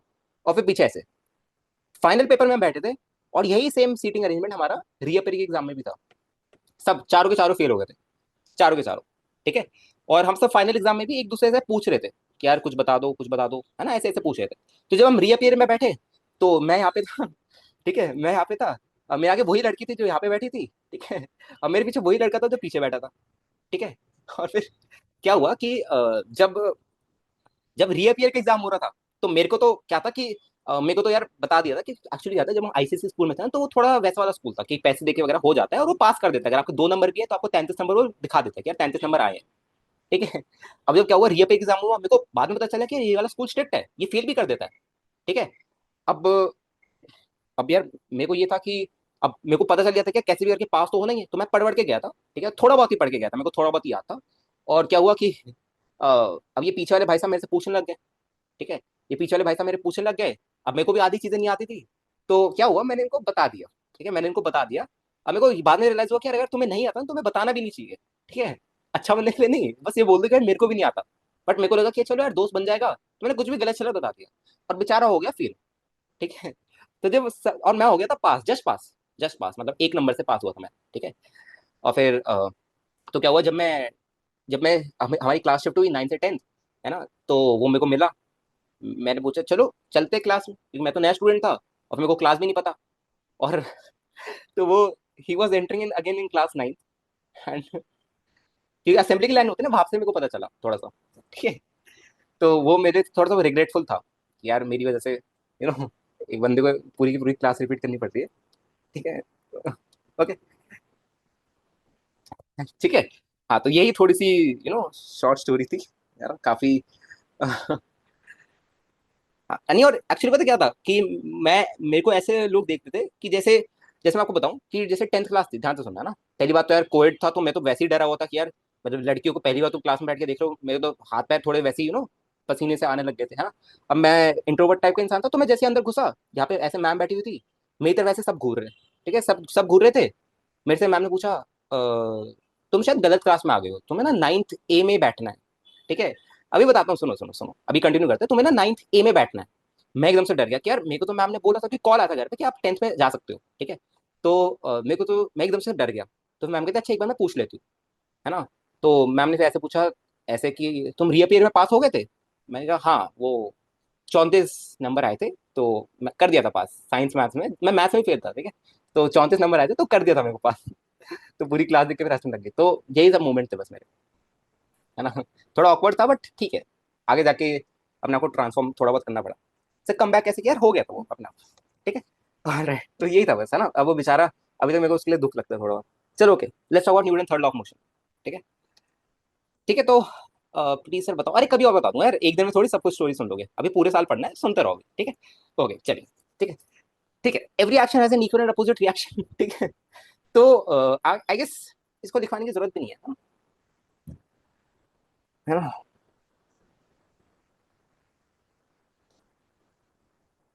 देखो, ये आपका मास एम है। ओके, जैसे फॉर एग्जाम्पल मैं बात करूँ, यार इसको कैसे समझा जाए, every action is equal opposite reaction कैसे बताऊं यार इसको। यार जैसे कोई दीवार है ना, दीवार पे तुमने मुक्का मारा। एक सेकंड रुकना जरा, एक second, just give me minute बच्चों, जस्ट गिव मी मिनट।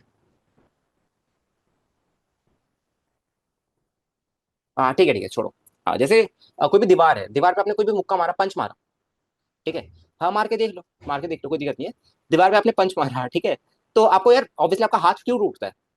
हाथ आपका ऑब्वियसली अगर आप मोटा मोटा बात करते हैं यार, जितनी फोर्स आपने दीवार को मारा, उतनी फोर्स दीवार ने आपको मारा, आपके पंच को मारा, है ना, आपके मुक्के को मारा जिससे आपने पंच किया उसको। सेम वे में यही होता है आपका, every action is an equal opposite reaction. ठीक है। भाई जरा डेफिनेशन वगैरह लिख लो यार, है ना, एक बार जरा डेफिनेशन वगैरह लिख लो। देखो क्या डेफिनेशन है भाई। इफ अ बॉडी,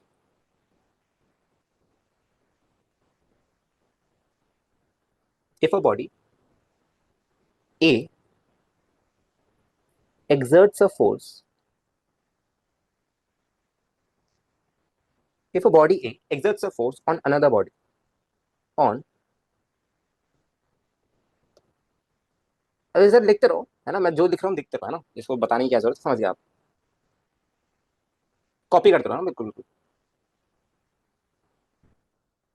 फिर क्या हुआ था एक्चुअली, जब मैं फेल हुआ था ना, तो थोड़ा सा मेरे को हर्ट हुआ था कि यार मैं ना बेचारे को, मतलब मेरे को ये था कि यार ऐसे एवरेज तो रहना नहीं है। ठीक है। फिर भी मैंने नहीं पढ़ाई स्टार्ट की थी। ठीक है, मैं फिर भी उसी मोड में आ गया था वापस, 1-2 दिन बाद। फिर मैं अगेन मिड टर्म में फेल हो गया था 10th में।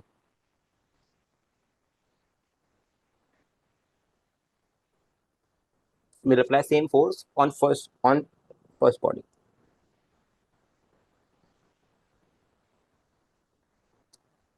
Of same magnitude but opposite in direction. Of same magnitude but opposite in direction. ठीक है? और इट फिर मोशन क्यों होगा? आयुष अभी रुक जाओ बच्चे, मोशन क्यों होगा? जरूरी नहीं है मोशन हो इसमें।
तो आवाज आ रही है?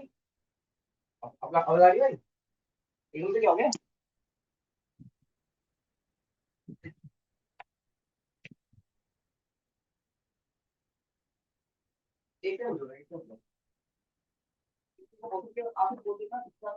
अरे तो भाई तो मुझे थोड़ा ना बताया, मत करा कर कनेक्ट।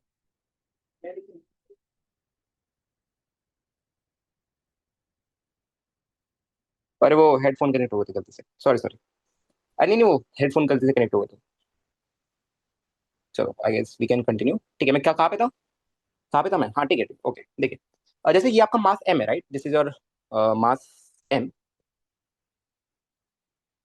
ओके। एंड आपको पता है कि यार, जो इस पे एम जी लगा रहा है, कौन लगा रहा है? अर्थ का सेंटर लगा रहा है। अर्थ का सेंटर, यस। एम जी कौन लगा रहा है? अर्थ का सेंटर लगा रहा है। ठीक है, दिस इज योर अर्थ का सेंटर। अच्छा, अब जरा ध्यान से सुना, मेरी बात जरा ध्यान से सुनना, मैं थोड़ा सा इसको कर्वेचर बना दूंगा, एक सेकंड, एक मिनट।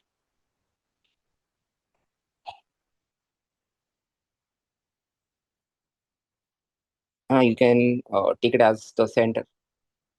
एक काम करो ना, आप ऐसे बना लो, ये ज्यादा बेटर है। अलग अलग बनाने का कोई मतलब नहीं होता। आप एक काम करो, आप समझ गए कि भैया अर्थ के कर्वेचर को नेग्लिजिबल मान लेंगे जब हम उतने छोटे लेवल पे जाएंगे। तो यहाँ पे आपका जैसे एक ब्लॉक ऑफ मास एम पड़ा है। यस। ठीक है, this is a block of mass M, right?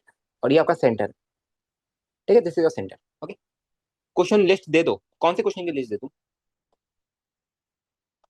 देखो, अब मेरे को एक जरा बात बताना बच्चे से, ध्यान से सुना। जब मैं इसको जूम आउट करूंगा, अच्छा ठीक है, दे दूंगा, मैं दे दूंगा। जब इसको मैं जूम आउट करूंगा, तुमको बात बताओ, मेरे को ऐसा दिखेगा कि यार ये मेरी फ्लैट अर्थ है ना? एंड इसके ऊपर मेरा मास ऑफ कैपिटल एम पड़ा है ना? ये मेरा मास कैपिटल एम पड़ा है। ठीक है।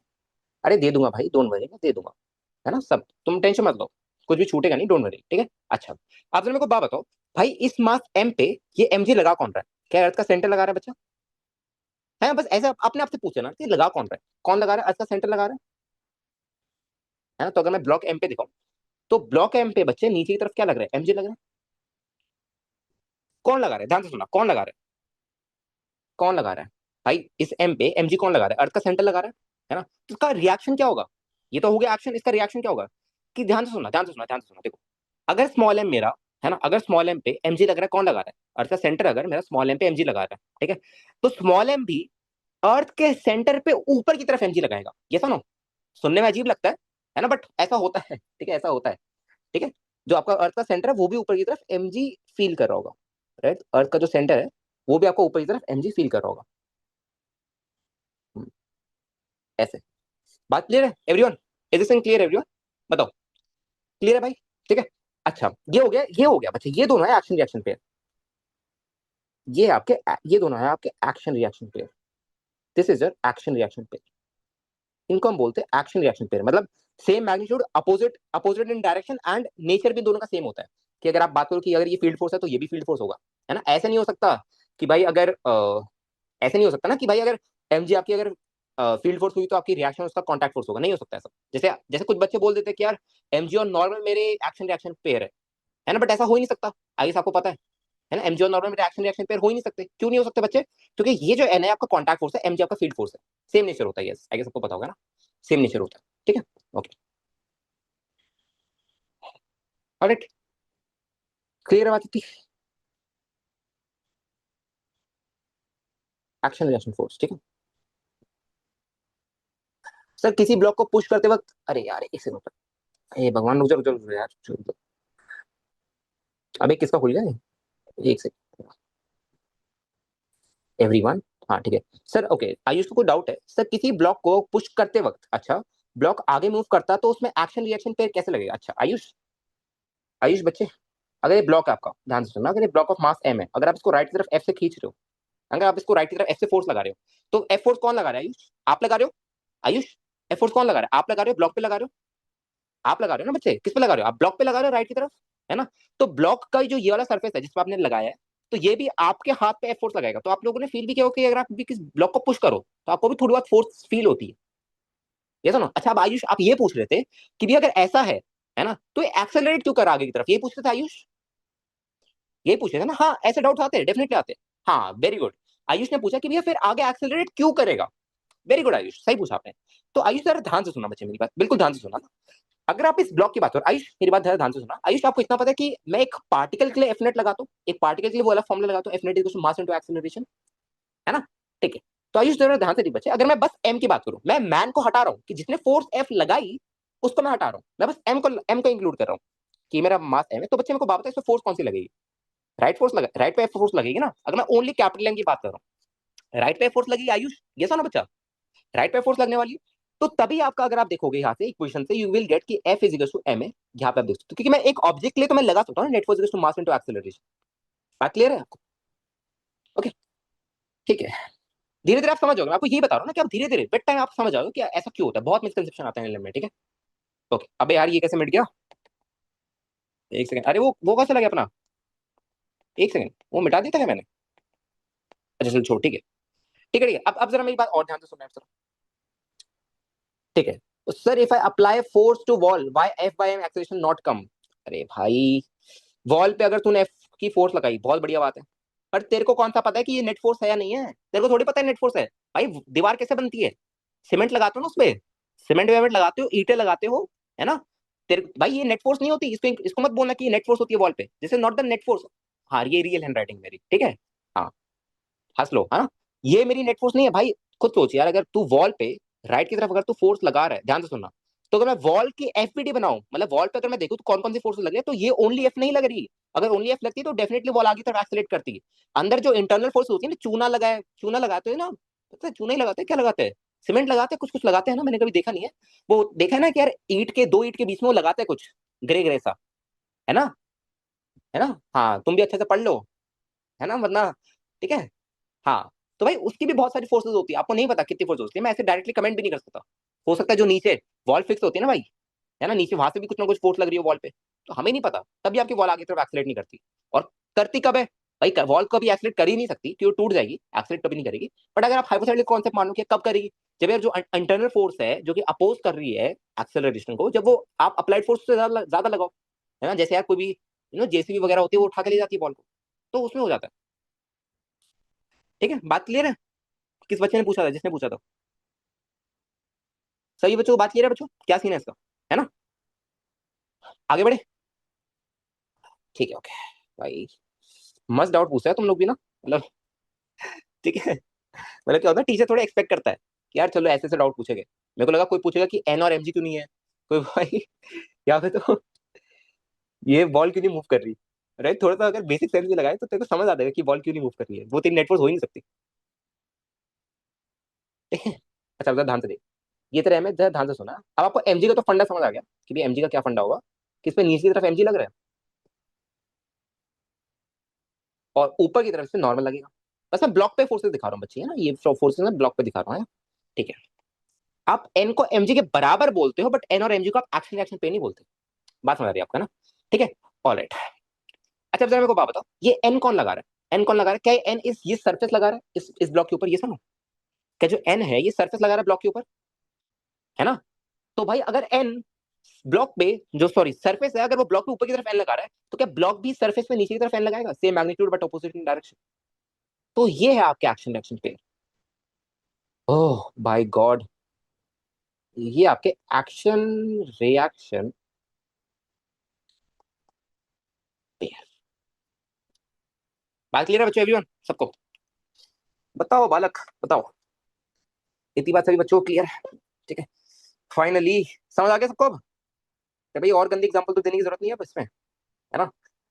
अच्छा, जैसे हाँ, राइट राइट राइट, ठीक है। Sir how to be sure Newton is correct? Newton is correct यार, एक काम करते हैं हम ना, थोड़ा सा इज्जत देने के लिए मान लेते हैं कि चलो न्यूटन सही था। ठीक है, इससे बेटर कोई तरीका है नहीं। एक्सपेरिमेंट से देख सकता है यार न्यूटन ने भी। हे भगवान, एजम्पशन नहीं यार, जो तेरा फॉर्मूला है ना बच्चे सुन, जो तेरा फॉर्मूला है ना, पहली बात F is G M one M two by R square and F is K Q one Q two by R square, ये एक्सपेरिमेंटल फॉर्मूला है, आप इन पे डाउट नहीं कर सकते क्योंकि एक्सपेरिमेंट से आया है। ये सारे फॉर्मूला आपको क्या लगता है? आप अगर F is K Q one Q two by R square की बात करें तो टॉर्शनल बैलेंस होता है उससे, हमारे जो कुलम भाई था उन्होंने मेजर किया था उसको। बात समझ रहे हैं आपको, है ना? तो ये आपके जो फॉर्मुला है फिर कुछ जीएमएन एम टू बायस और ये सब है, वो आप उनको आउटपुट में शक नहीं कर सकते क्योंकि वो एक्सपेरिमेंटल फॉर्मुला है, वो कोई मैथमेटिक्स से डेराइव नहीं हो कि आप उनमें कोई कमी निकाल सकते हो। वो नेचर ने एक्सेप्ट किया, तो नेचर को एक्सेप्ट के नेचर को इज्जत देने के लिए हमने उसके पास फॉर्मुला बना दिया। ठीक है, ओके भाई, अब थोड़ा सा ना मेरे को बख्शो, है ना, थोड़ा सा मेरे को टॉपिक पे आने दो, ठीक है? कल को कोई कुछ और पूछ लेगा, है ना? ठीक है, चलो ओके, ठीक है। आपको कल को कोई ये पूछे, अरे अभी रुक जाओ, पढ़ा रहा हूँ बाय नहीं, रुक जाओ। कल को ये पूछे कि सर मेरे को तो उस लड़की से बहुत प्यार है, तो ये तो हुआ एक्शन, है ना? अब रिएक्शन कहाँ हो रहा है इसका? क्योंकि every action is equal opposite reaction, तो ऐसे तो वो लड़की भी मेरे को प्यार करनी चाहिए। अब ऐसे डाउट भी आ सकते हैं, क्यों ना है, ऐसा डाउट भी क्यों ना है? तो यार ये सब डाउट ना मत पूछो ऐसे, ठीक है?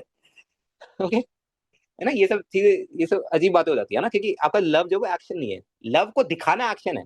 जैसे फॉर एग्जाम्पल मैं आपको बड़ी एग्जाम्पल दूं, आप एक लड़की से प्यार करते हो, ठीक है? ठीक है, वो एक्शन नहीं है, that's not even an action, तो उसको कोई रिएक्शन आपको क्या ही मिलेगा? हो सकता है वो भी आपसे सामने कर ले, बट इक्वल एंड अपोजिट तो नहीं होगा ना। इक्वल एंड अपोजिट थोड़ी होगा। देखो इक्वल एंड अपोजिट, अगर अगर आप इसको, अगर आप अगर आप किसी को पसंद करते हो, अगर आप उसको एक्शन ट्रीट कर रहे हो, तो इसका अपोजिट क्या होगा? इक्वल एंड अपोजिट, कि भाई वो भी आपको प्यार करता है बट वो आपसे दूर भाग रहा है, यही तो उसका मतलब, every action equal and opposite reaction. Opposite reaction तो यही हुआ कि भाई प्यार तो आपसे करता है बट वो दूर भाग रहा है। ठीक है, अच्छा अब मैं आपको बताता हूँ कि एक्शन क्या है। एक्शन ये है बच्चा, कि जैसे आप किसी से प्यार करते हो, आपने उसको गुलाब दिया, ठीक है? अब उसके बदले आपको हाँ मतलब, है ना, आपने किसी को गुलाब दिया, आपने आपने कोई भी एक्शन अपना प्यार को दिखाया, आपने उसके उसके उसके यार फिजिक्स की भाषा में क्या बोलूँ मैं इसको, हाँ, जो भी है, ठीक है? हाँ, तो उसका आपको रिएक्शन मिल जाएगा फिर, आप ट्राई करके देख सकते हो, ठीक है? ओके, ठीक है, क्लियर है बात, है ना?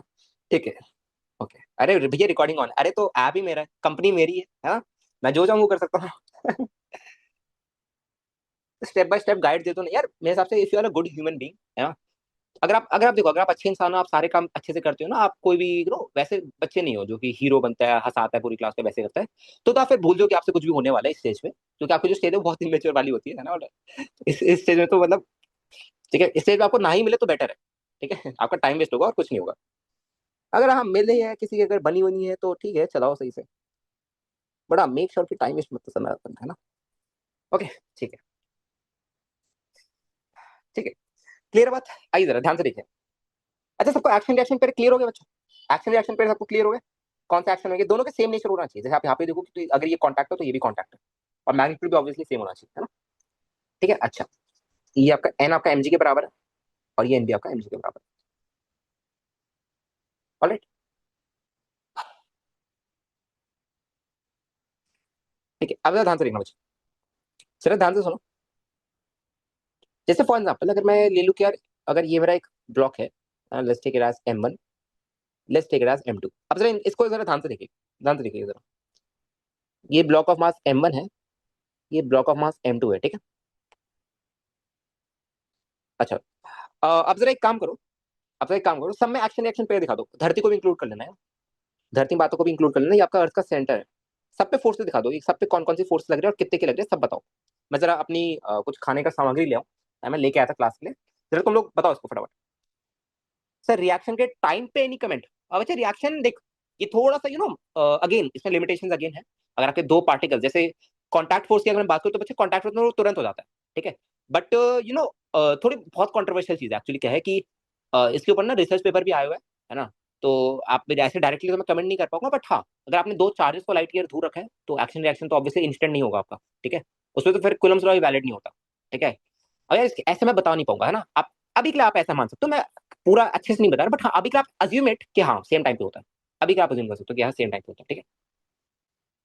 ऑलराइट चलो जरा इसको ट्राई करो, मैं जरा कुछ खाने पीने का ले आऊँ, मेरे को एक्चुअली भूख लग रही है थोड़ी सी, है ना। मैं लेके आया था तो बस मैं उसको लेके आऊँ, तुम लोग जरा इसको ट्राई करो।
हो गया।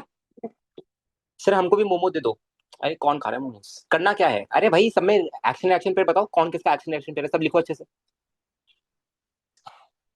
चलो रुको जरा, ये लास्ट है क्या? नहीं अभी लास्ट नहीं है, अभी रुक जाओ, है ना। 11:30 तक तो पढ़ाऊंगा ना एटलीस्ट, 2 घंटे की तो क्लास हो मिनिमम।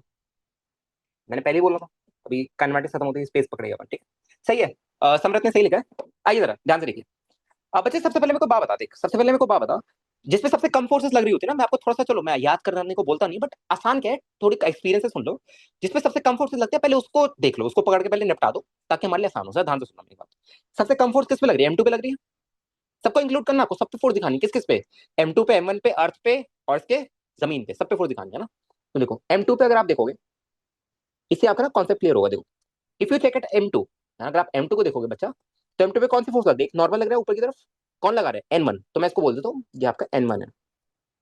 अच्छा, और एक नीचे की तरफ क्या लग रहा है बच्चा? M2G लग रहा है। एक नीचे की तरफ क्या लग रहा है? M2G लग रहा है ना। अरे यार ये कंफ्यूज हो गया तुम ना, यहाँ पे अगर सारी बना दी, चलो रुको मैं M2 को साइड में बनाता हूँ जरा थोड़ा सा। देखो ये आपका M2 है, ओके। M2 पे नीचे की तरफ क्या लग रहा है बच्चा? M2 पे भैया नीचे की तरफ लग रहा है मेरा M2G, और ऊपर की तरफ लग रहा है N1। अच्छा N1 कौन लगा रहा है? N1 भैया M1 लगा रहा है मेरा। N1 कौन लगा रहा है? तब मैंने इसको N1 बोल दिया। N1 कौन लगा रहा है? M1 लगा रहा है। तो मेरे को बात बताओ, तो मेरे को बात बताओ, है ना। यार अगर ये M1 मेरा ऊपर की तरफ M2 पे N1 लगा रहा है, तो बाय एक्शन रिएक्शन पे क्या M2 भी मेरा M1 पे नीचे की तरफ N1 लगाएगा? खुद सोच के बताओ जरा एक बार, खुद सोच के बताना जरा, यस ना नो, है ना। तो भैया एक फोर्स तो पहले आप दिखा दो कि यार एक ना N1 नीचे की तरफ आएगा, जो कि इसने ऊपर की तरफ लगाया था, यस ना नो, ठीक है। अच्छा, एक नीचे की तरफ M1G लगेगा, और एक ऊपर की तरफ N2 लगेगा। N2 कौन लगा रहा है? ये सरफेस, जो सरफेस है ना ये, और ये आपका क्या होगा नीचे की तरफ? M1G होगा। बताइए भाई, बात क्लियर है इतनी? सब लोग जरा फटाफट बताओ एक बार बच्चों। सर मेरा नाम समर्थ है, समरथा नहीं, नहीं समर्था तो मैंने बोला भी नहीं बच्चे। लड़के थोड़ी, लड़का सॉरी, लड़के लड़के लड़की थोड़ी हो तुम, लड़के हो ना, ठीक है। हाँ तो देखो N1 किसके बराबर है आपका? N1 इज M2G के बराबर, ओके। एंड यहाँ पे अगर आप चेक करोगे तो देखो क्या मिल रहा है आपको, कि ये जो N2 आ रहा है वो मेरा किसके बराबर आ रहा है? G × M1 + M2 के बराबर आ रहा है। अच्छा अब जरा देखो, अब भैया अगर मैं धरती को दिखाऊं, अर्थ, अगर मैं इसके सॉरी सरफेस को दिखाऊं, तो सरफेस पे नीचे की तरफ क्या लग रहा है? सरफेस पे नीचे की तरफ भैया बस N2 ही लग रहा है। सरफेस ना नीचे की तरफ ऐसे N2 ही लग रहा है, दैट्स इट, है ना। तो N2, अगर आप सरफेस चेक करो तो N2 कितना आ रहा है, G m1 + m2। ठीक है। अच्छा, अगर आप अर्थ को देखोगे तो अर्थ के सेंटर में भैया, अर्थ के सेंटर में तो डायरेक्टली दिखा दूं क्या, अर्थ के सेंटर में ऊपर की तरफ लगा होगा दो फोर्सेस, G m1 + m2। बताओ, बात क्लियर है भाई सबको, एवरीवन? हमारे बैच में कोई लड़की नहीं है, क्या करना है भाई लड़की का? है, लड़की है, एक दो है, एक दो दिन पहले ज्वाइन किया। नहीं, तुम्हारे ड्रॉपर बैच के तुम्हारे साथ, तुम्हारा जो बैच है 11th का ड्रॉपर बैच का इंक्लूडेड है ना, तो डेफिनेटली है। बहुत है लड़कियां तो बहुत है।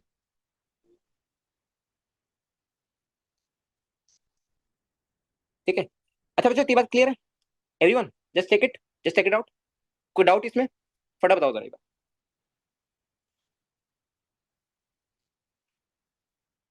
नोट्स नहीं मिलते यहाँ पर डेकोरेट करने के लिए।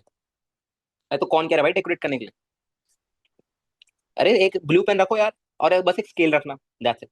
उससे ज्यादा कोई जरूरत नहीं है। तुम कहोगे भैया आप तो बड़े रंग बिरंगे नोट्स बना रहे हो, तो यार मेरे को पसंद है। हाँ, तुम टाइम वेस्ट मत करना अपना, मैं तो कर सकता हूँ। ऑलराइट। ठीक है, आई गेस 11-13 हो गया ना। चलो ठीक है, तो मैं यही पे छोड़ता हूँ आज। आज तो मैं यही पे छोड़ता हूँ, ठीक है, यही पे छोड़ता हूँ। ठीक है, कितने बच्चे बच्चे भाई क्लास में? बस 28 बच्चे, 10 बच्चे गायब। ठीक है, तो मैं यही पे छोड़ता हूँ, क्या है कि यार थोड़ा सा टाइम उसमें लग गया है ना, यही पे छोड़ते हैं तुम्हें। ये आप जरा जो तुम्हें बात करनी है कर सकते हो, बस 10 मिनट के लिए मैं फ्री हूँ।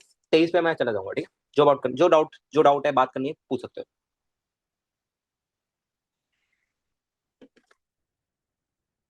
Come back story?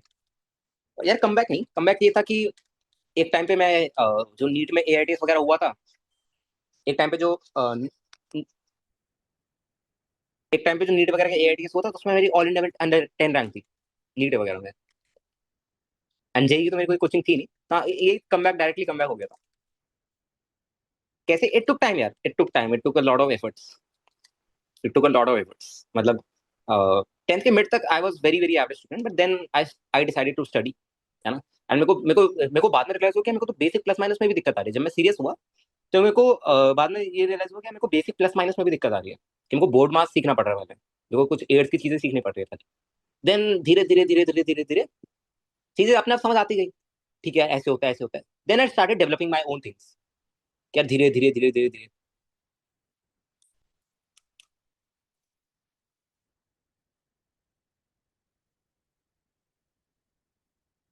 ठीक है। 11th 12th में I was to good.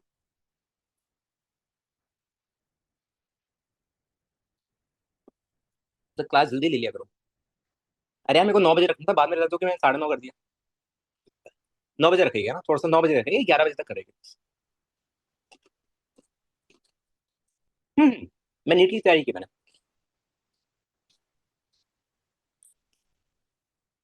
NEET की तैयारी की थी मैंने, पर ना मैंने बाद में जेई में स्विच कर लिया था। तो 4-5 महीने के बाद, 5-6 महीने के बाद मैं नीट में स्विच कर लिया था। प्योर रोलिंग का मतलब, अच्छा प्योर रोलिंग का मतलब ये आपका जो, जैसे हमने ये किया ना डिस्क, तो बॉटम मोस्ट पॉइंट है इसकी वेलोसिटी जीरो है। जो बॉटम मोस्ट पॉइंट है ना कॉन्टैक्ट में, ये वाला पॉइंट, अगर मैं इसकी वेलोसिटी को जीरो कर दूं तो ये आपका प्योर रोलिंग। काइनेमेटिक्स में दिया ना बच्चों, कैरियर वाला क्वेश्चन जानता हूँ मैं, पीजी वाला। उसमें आपको प्योर रोलिंग का जानने की जरूरत नहीं, वो ऐसे ही आप सॉल्व कर सकते हो। So, बिना प्योर रोलिंग के भी कर सकते हो, थोड़ा बहुत उसमें ओमेगा की जरूरत है बस।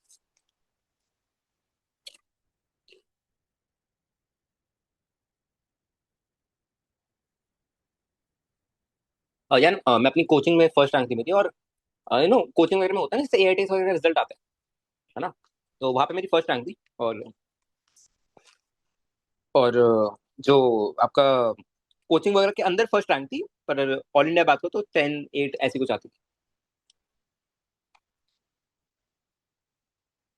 और फिर क्या हुआ? नहीं, कोचिंग तो मैं नहीं बोलूंगा, कोचिंग तो मैं नहीं बोलूंगा, वरना ना सही रहेगा थोड़ा। ठीक है। वरना क्या हुआ फिर? उसके बाद एक दिन मैं लाइब्रेरी में ऐसे ही बैठा होता, है ना, तो मैं थोड़ा सा ऐसा लगा कि यार बनाई बनाई स्टोरी है, बट हाँ ऐसी था, ऐसी था। एक दिन मैं लाइब्रेरी में ऐसे ही बैठा होता, एंड देन मेरे साइड में शायद मैथ या फिजिक्स की किताब थी, है ना। मैथ्स और फिजिक्स मतलब वो लाइब्रेरी वगैरह में जब आप बैठते हो ना, तो मैथ्स और फिजिक्स में मतलब जैसे जेई वाले बच्चे भी आते हैं लाइब्रेरी में, तो उनकी वो मैथ्स और फिजिक्स की कुछ किताब पढ़ी हुई थी, एंड वो शायद 11th 12th का स्टूडेंट था। तो फिजिक्स मेरे को थोड़ी और हायर फिजिक्स देखने को मिली फिर, कि यार मतलब फिजिक्स इतनी नहीं है। हाँ, मेरे को लग रहा था कि यार कि मतलब मतलब जैसे नीट वगैरह में पढ़ाई जाती है, तो नीट में तो आई वाज एसिंग फिजिक्स, मतलब 180 का होता है, तो 180 में से 180, और बायो में भी 360 में 360, 180 जूलॉजी, 180 बॉटनी। और फिर केमिस्ट्री मेरे को हमेशा सताती थी, है ना, जेई में भी नीट में भी। तो ऐसा कुछ सीन था अपना, है ना। तो फिर मैंने देखा कि यार हायर स्टडीज मतलब फिजिक्स में को इंटरेस्टिंग लगने लग गई, जब मैंने थोड़ा बुक वगैरह खोला। इलेक्ट्रोडायनेमिक्स की बुक थी वो मेनली, है ना। तो मैंने देखा कि यार ये तो बहुत चीजें लर्न करने की। फिर धीरे धीरे इंटरेस्ट जागा, फिर मैंने घर में बोल दिया कि मैं ना नीट छोड़ रहा हूँ। तो घर वाले बोला ठीक है, फिर मैंने छोड़ दिया नीट। फिर मैथ्स में फिर मैथ में इंटरेस्ट आया, फिर मैथ में फिर then I started my JEE journey, मतलब 5-6 महीने के बाद 11th में, है ना। सो इसके आगे कहानी में कभी और बताऊंगा जब रिवील करूंगा सब, ठीक है। ओके, ठीक है। और कुछ पूछना किसी को पूछ सकते हो, जो तुम्हें पूछना पूछ सकते हो। यार नोट्स में कोई नजर मत लगा देना, सच्ची में इतने प्यारे नोट्स बने ना आज। कोई नजर मत लगा देना, पहली बता रहा हूँ। किसी अगर नजर वजर लगाई ना, मैं पहले बता रहा हूँ, नेक्स्ट क्लास मैं दूंगा ही नहीं, मैं बीच में भाग जाऊंगा, ठीक है। और बच्चों किसी को कोई डाउट है तो पूछ सकते हैं ना, आप पूछ सकते हो डाउट्स। आपका दोस्त लगाएगा, कौन लगाएगा, कौन दोस्त मेरा? आपका वही दोस्त नजर लगाएगा। अच्छा अच्छा, वो वाला।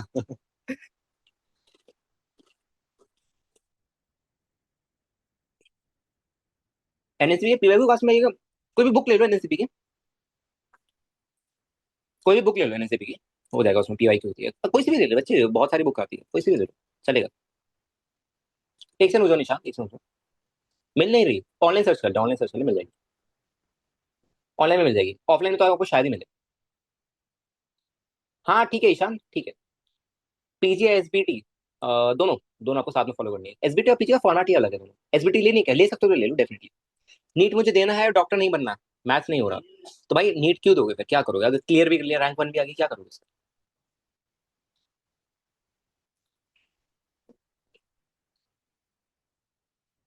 पीजी का सर ओलंपियाड का छोड़ के कर दो, ओलंपियाड को इंक्लूड करके करो ना। सॉरी एकदम से। सर केमिस्ट्री कैसे इंप्रूव करें, ये मेरे से मत पूछा। केमिस्ट्री कैसे इंप्रूव करें, ये सब ये इरेलीवेंट डाउट है मेरे मेरी क्लास में, क्योंकि पहले मेरे को भी थोड़ा, ठीक है। नीट मुझे देना है बट डॉक्टर नहीं बनना, मैथ्स नहीं हो रहा। अरे तो मत दो नीट, मतलब जेई मत दो, नीट मत दो, कोई दिक्कत नहीं है। हाँ, इसमें कोई फोर्स थोड़ी है। सर आप किस इंजीनियरिंग डिसिप्लिन से हो? अबे क्या पूछ रहे हो यार तुम, रात होती है मतलब तुम लोग भी शुरू हो गए। Physical chemistry not maths. भाई मैथ को ना लोग कंफ्यूज करते हैं with calculations. Physical chemistry is calculation, mathematics is not calculations. Mathematics is applying the logics.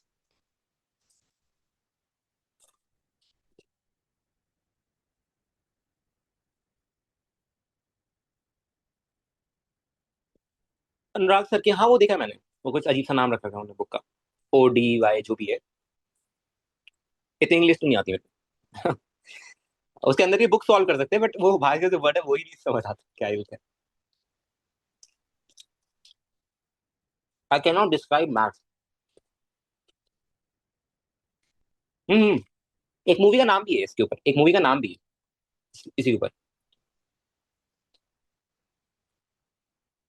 पता नहीं सर ने क्या सोच के रखा है, बट ठीक है, बुक अच्छी है तो हमें क्या करना।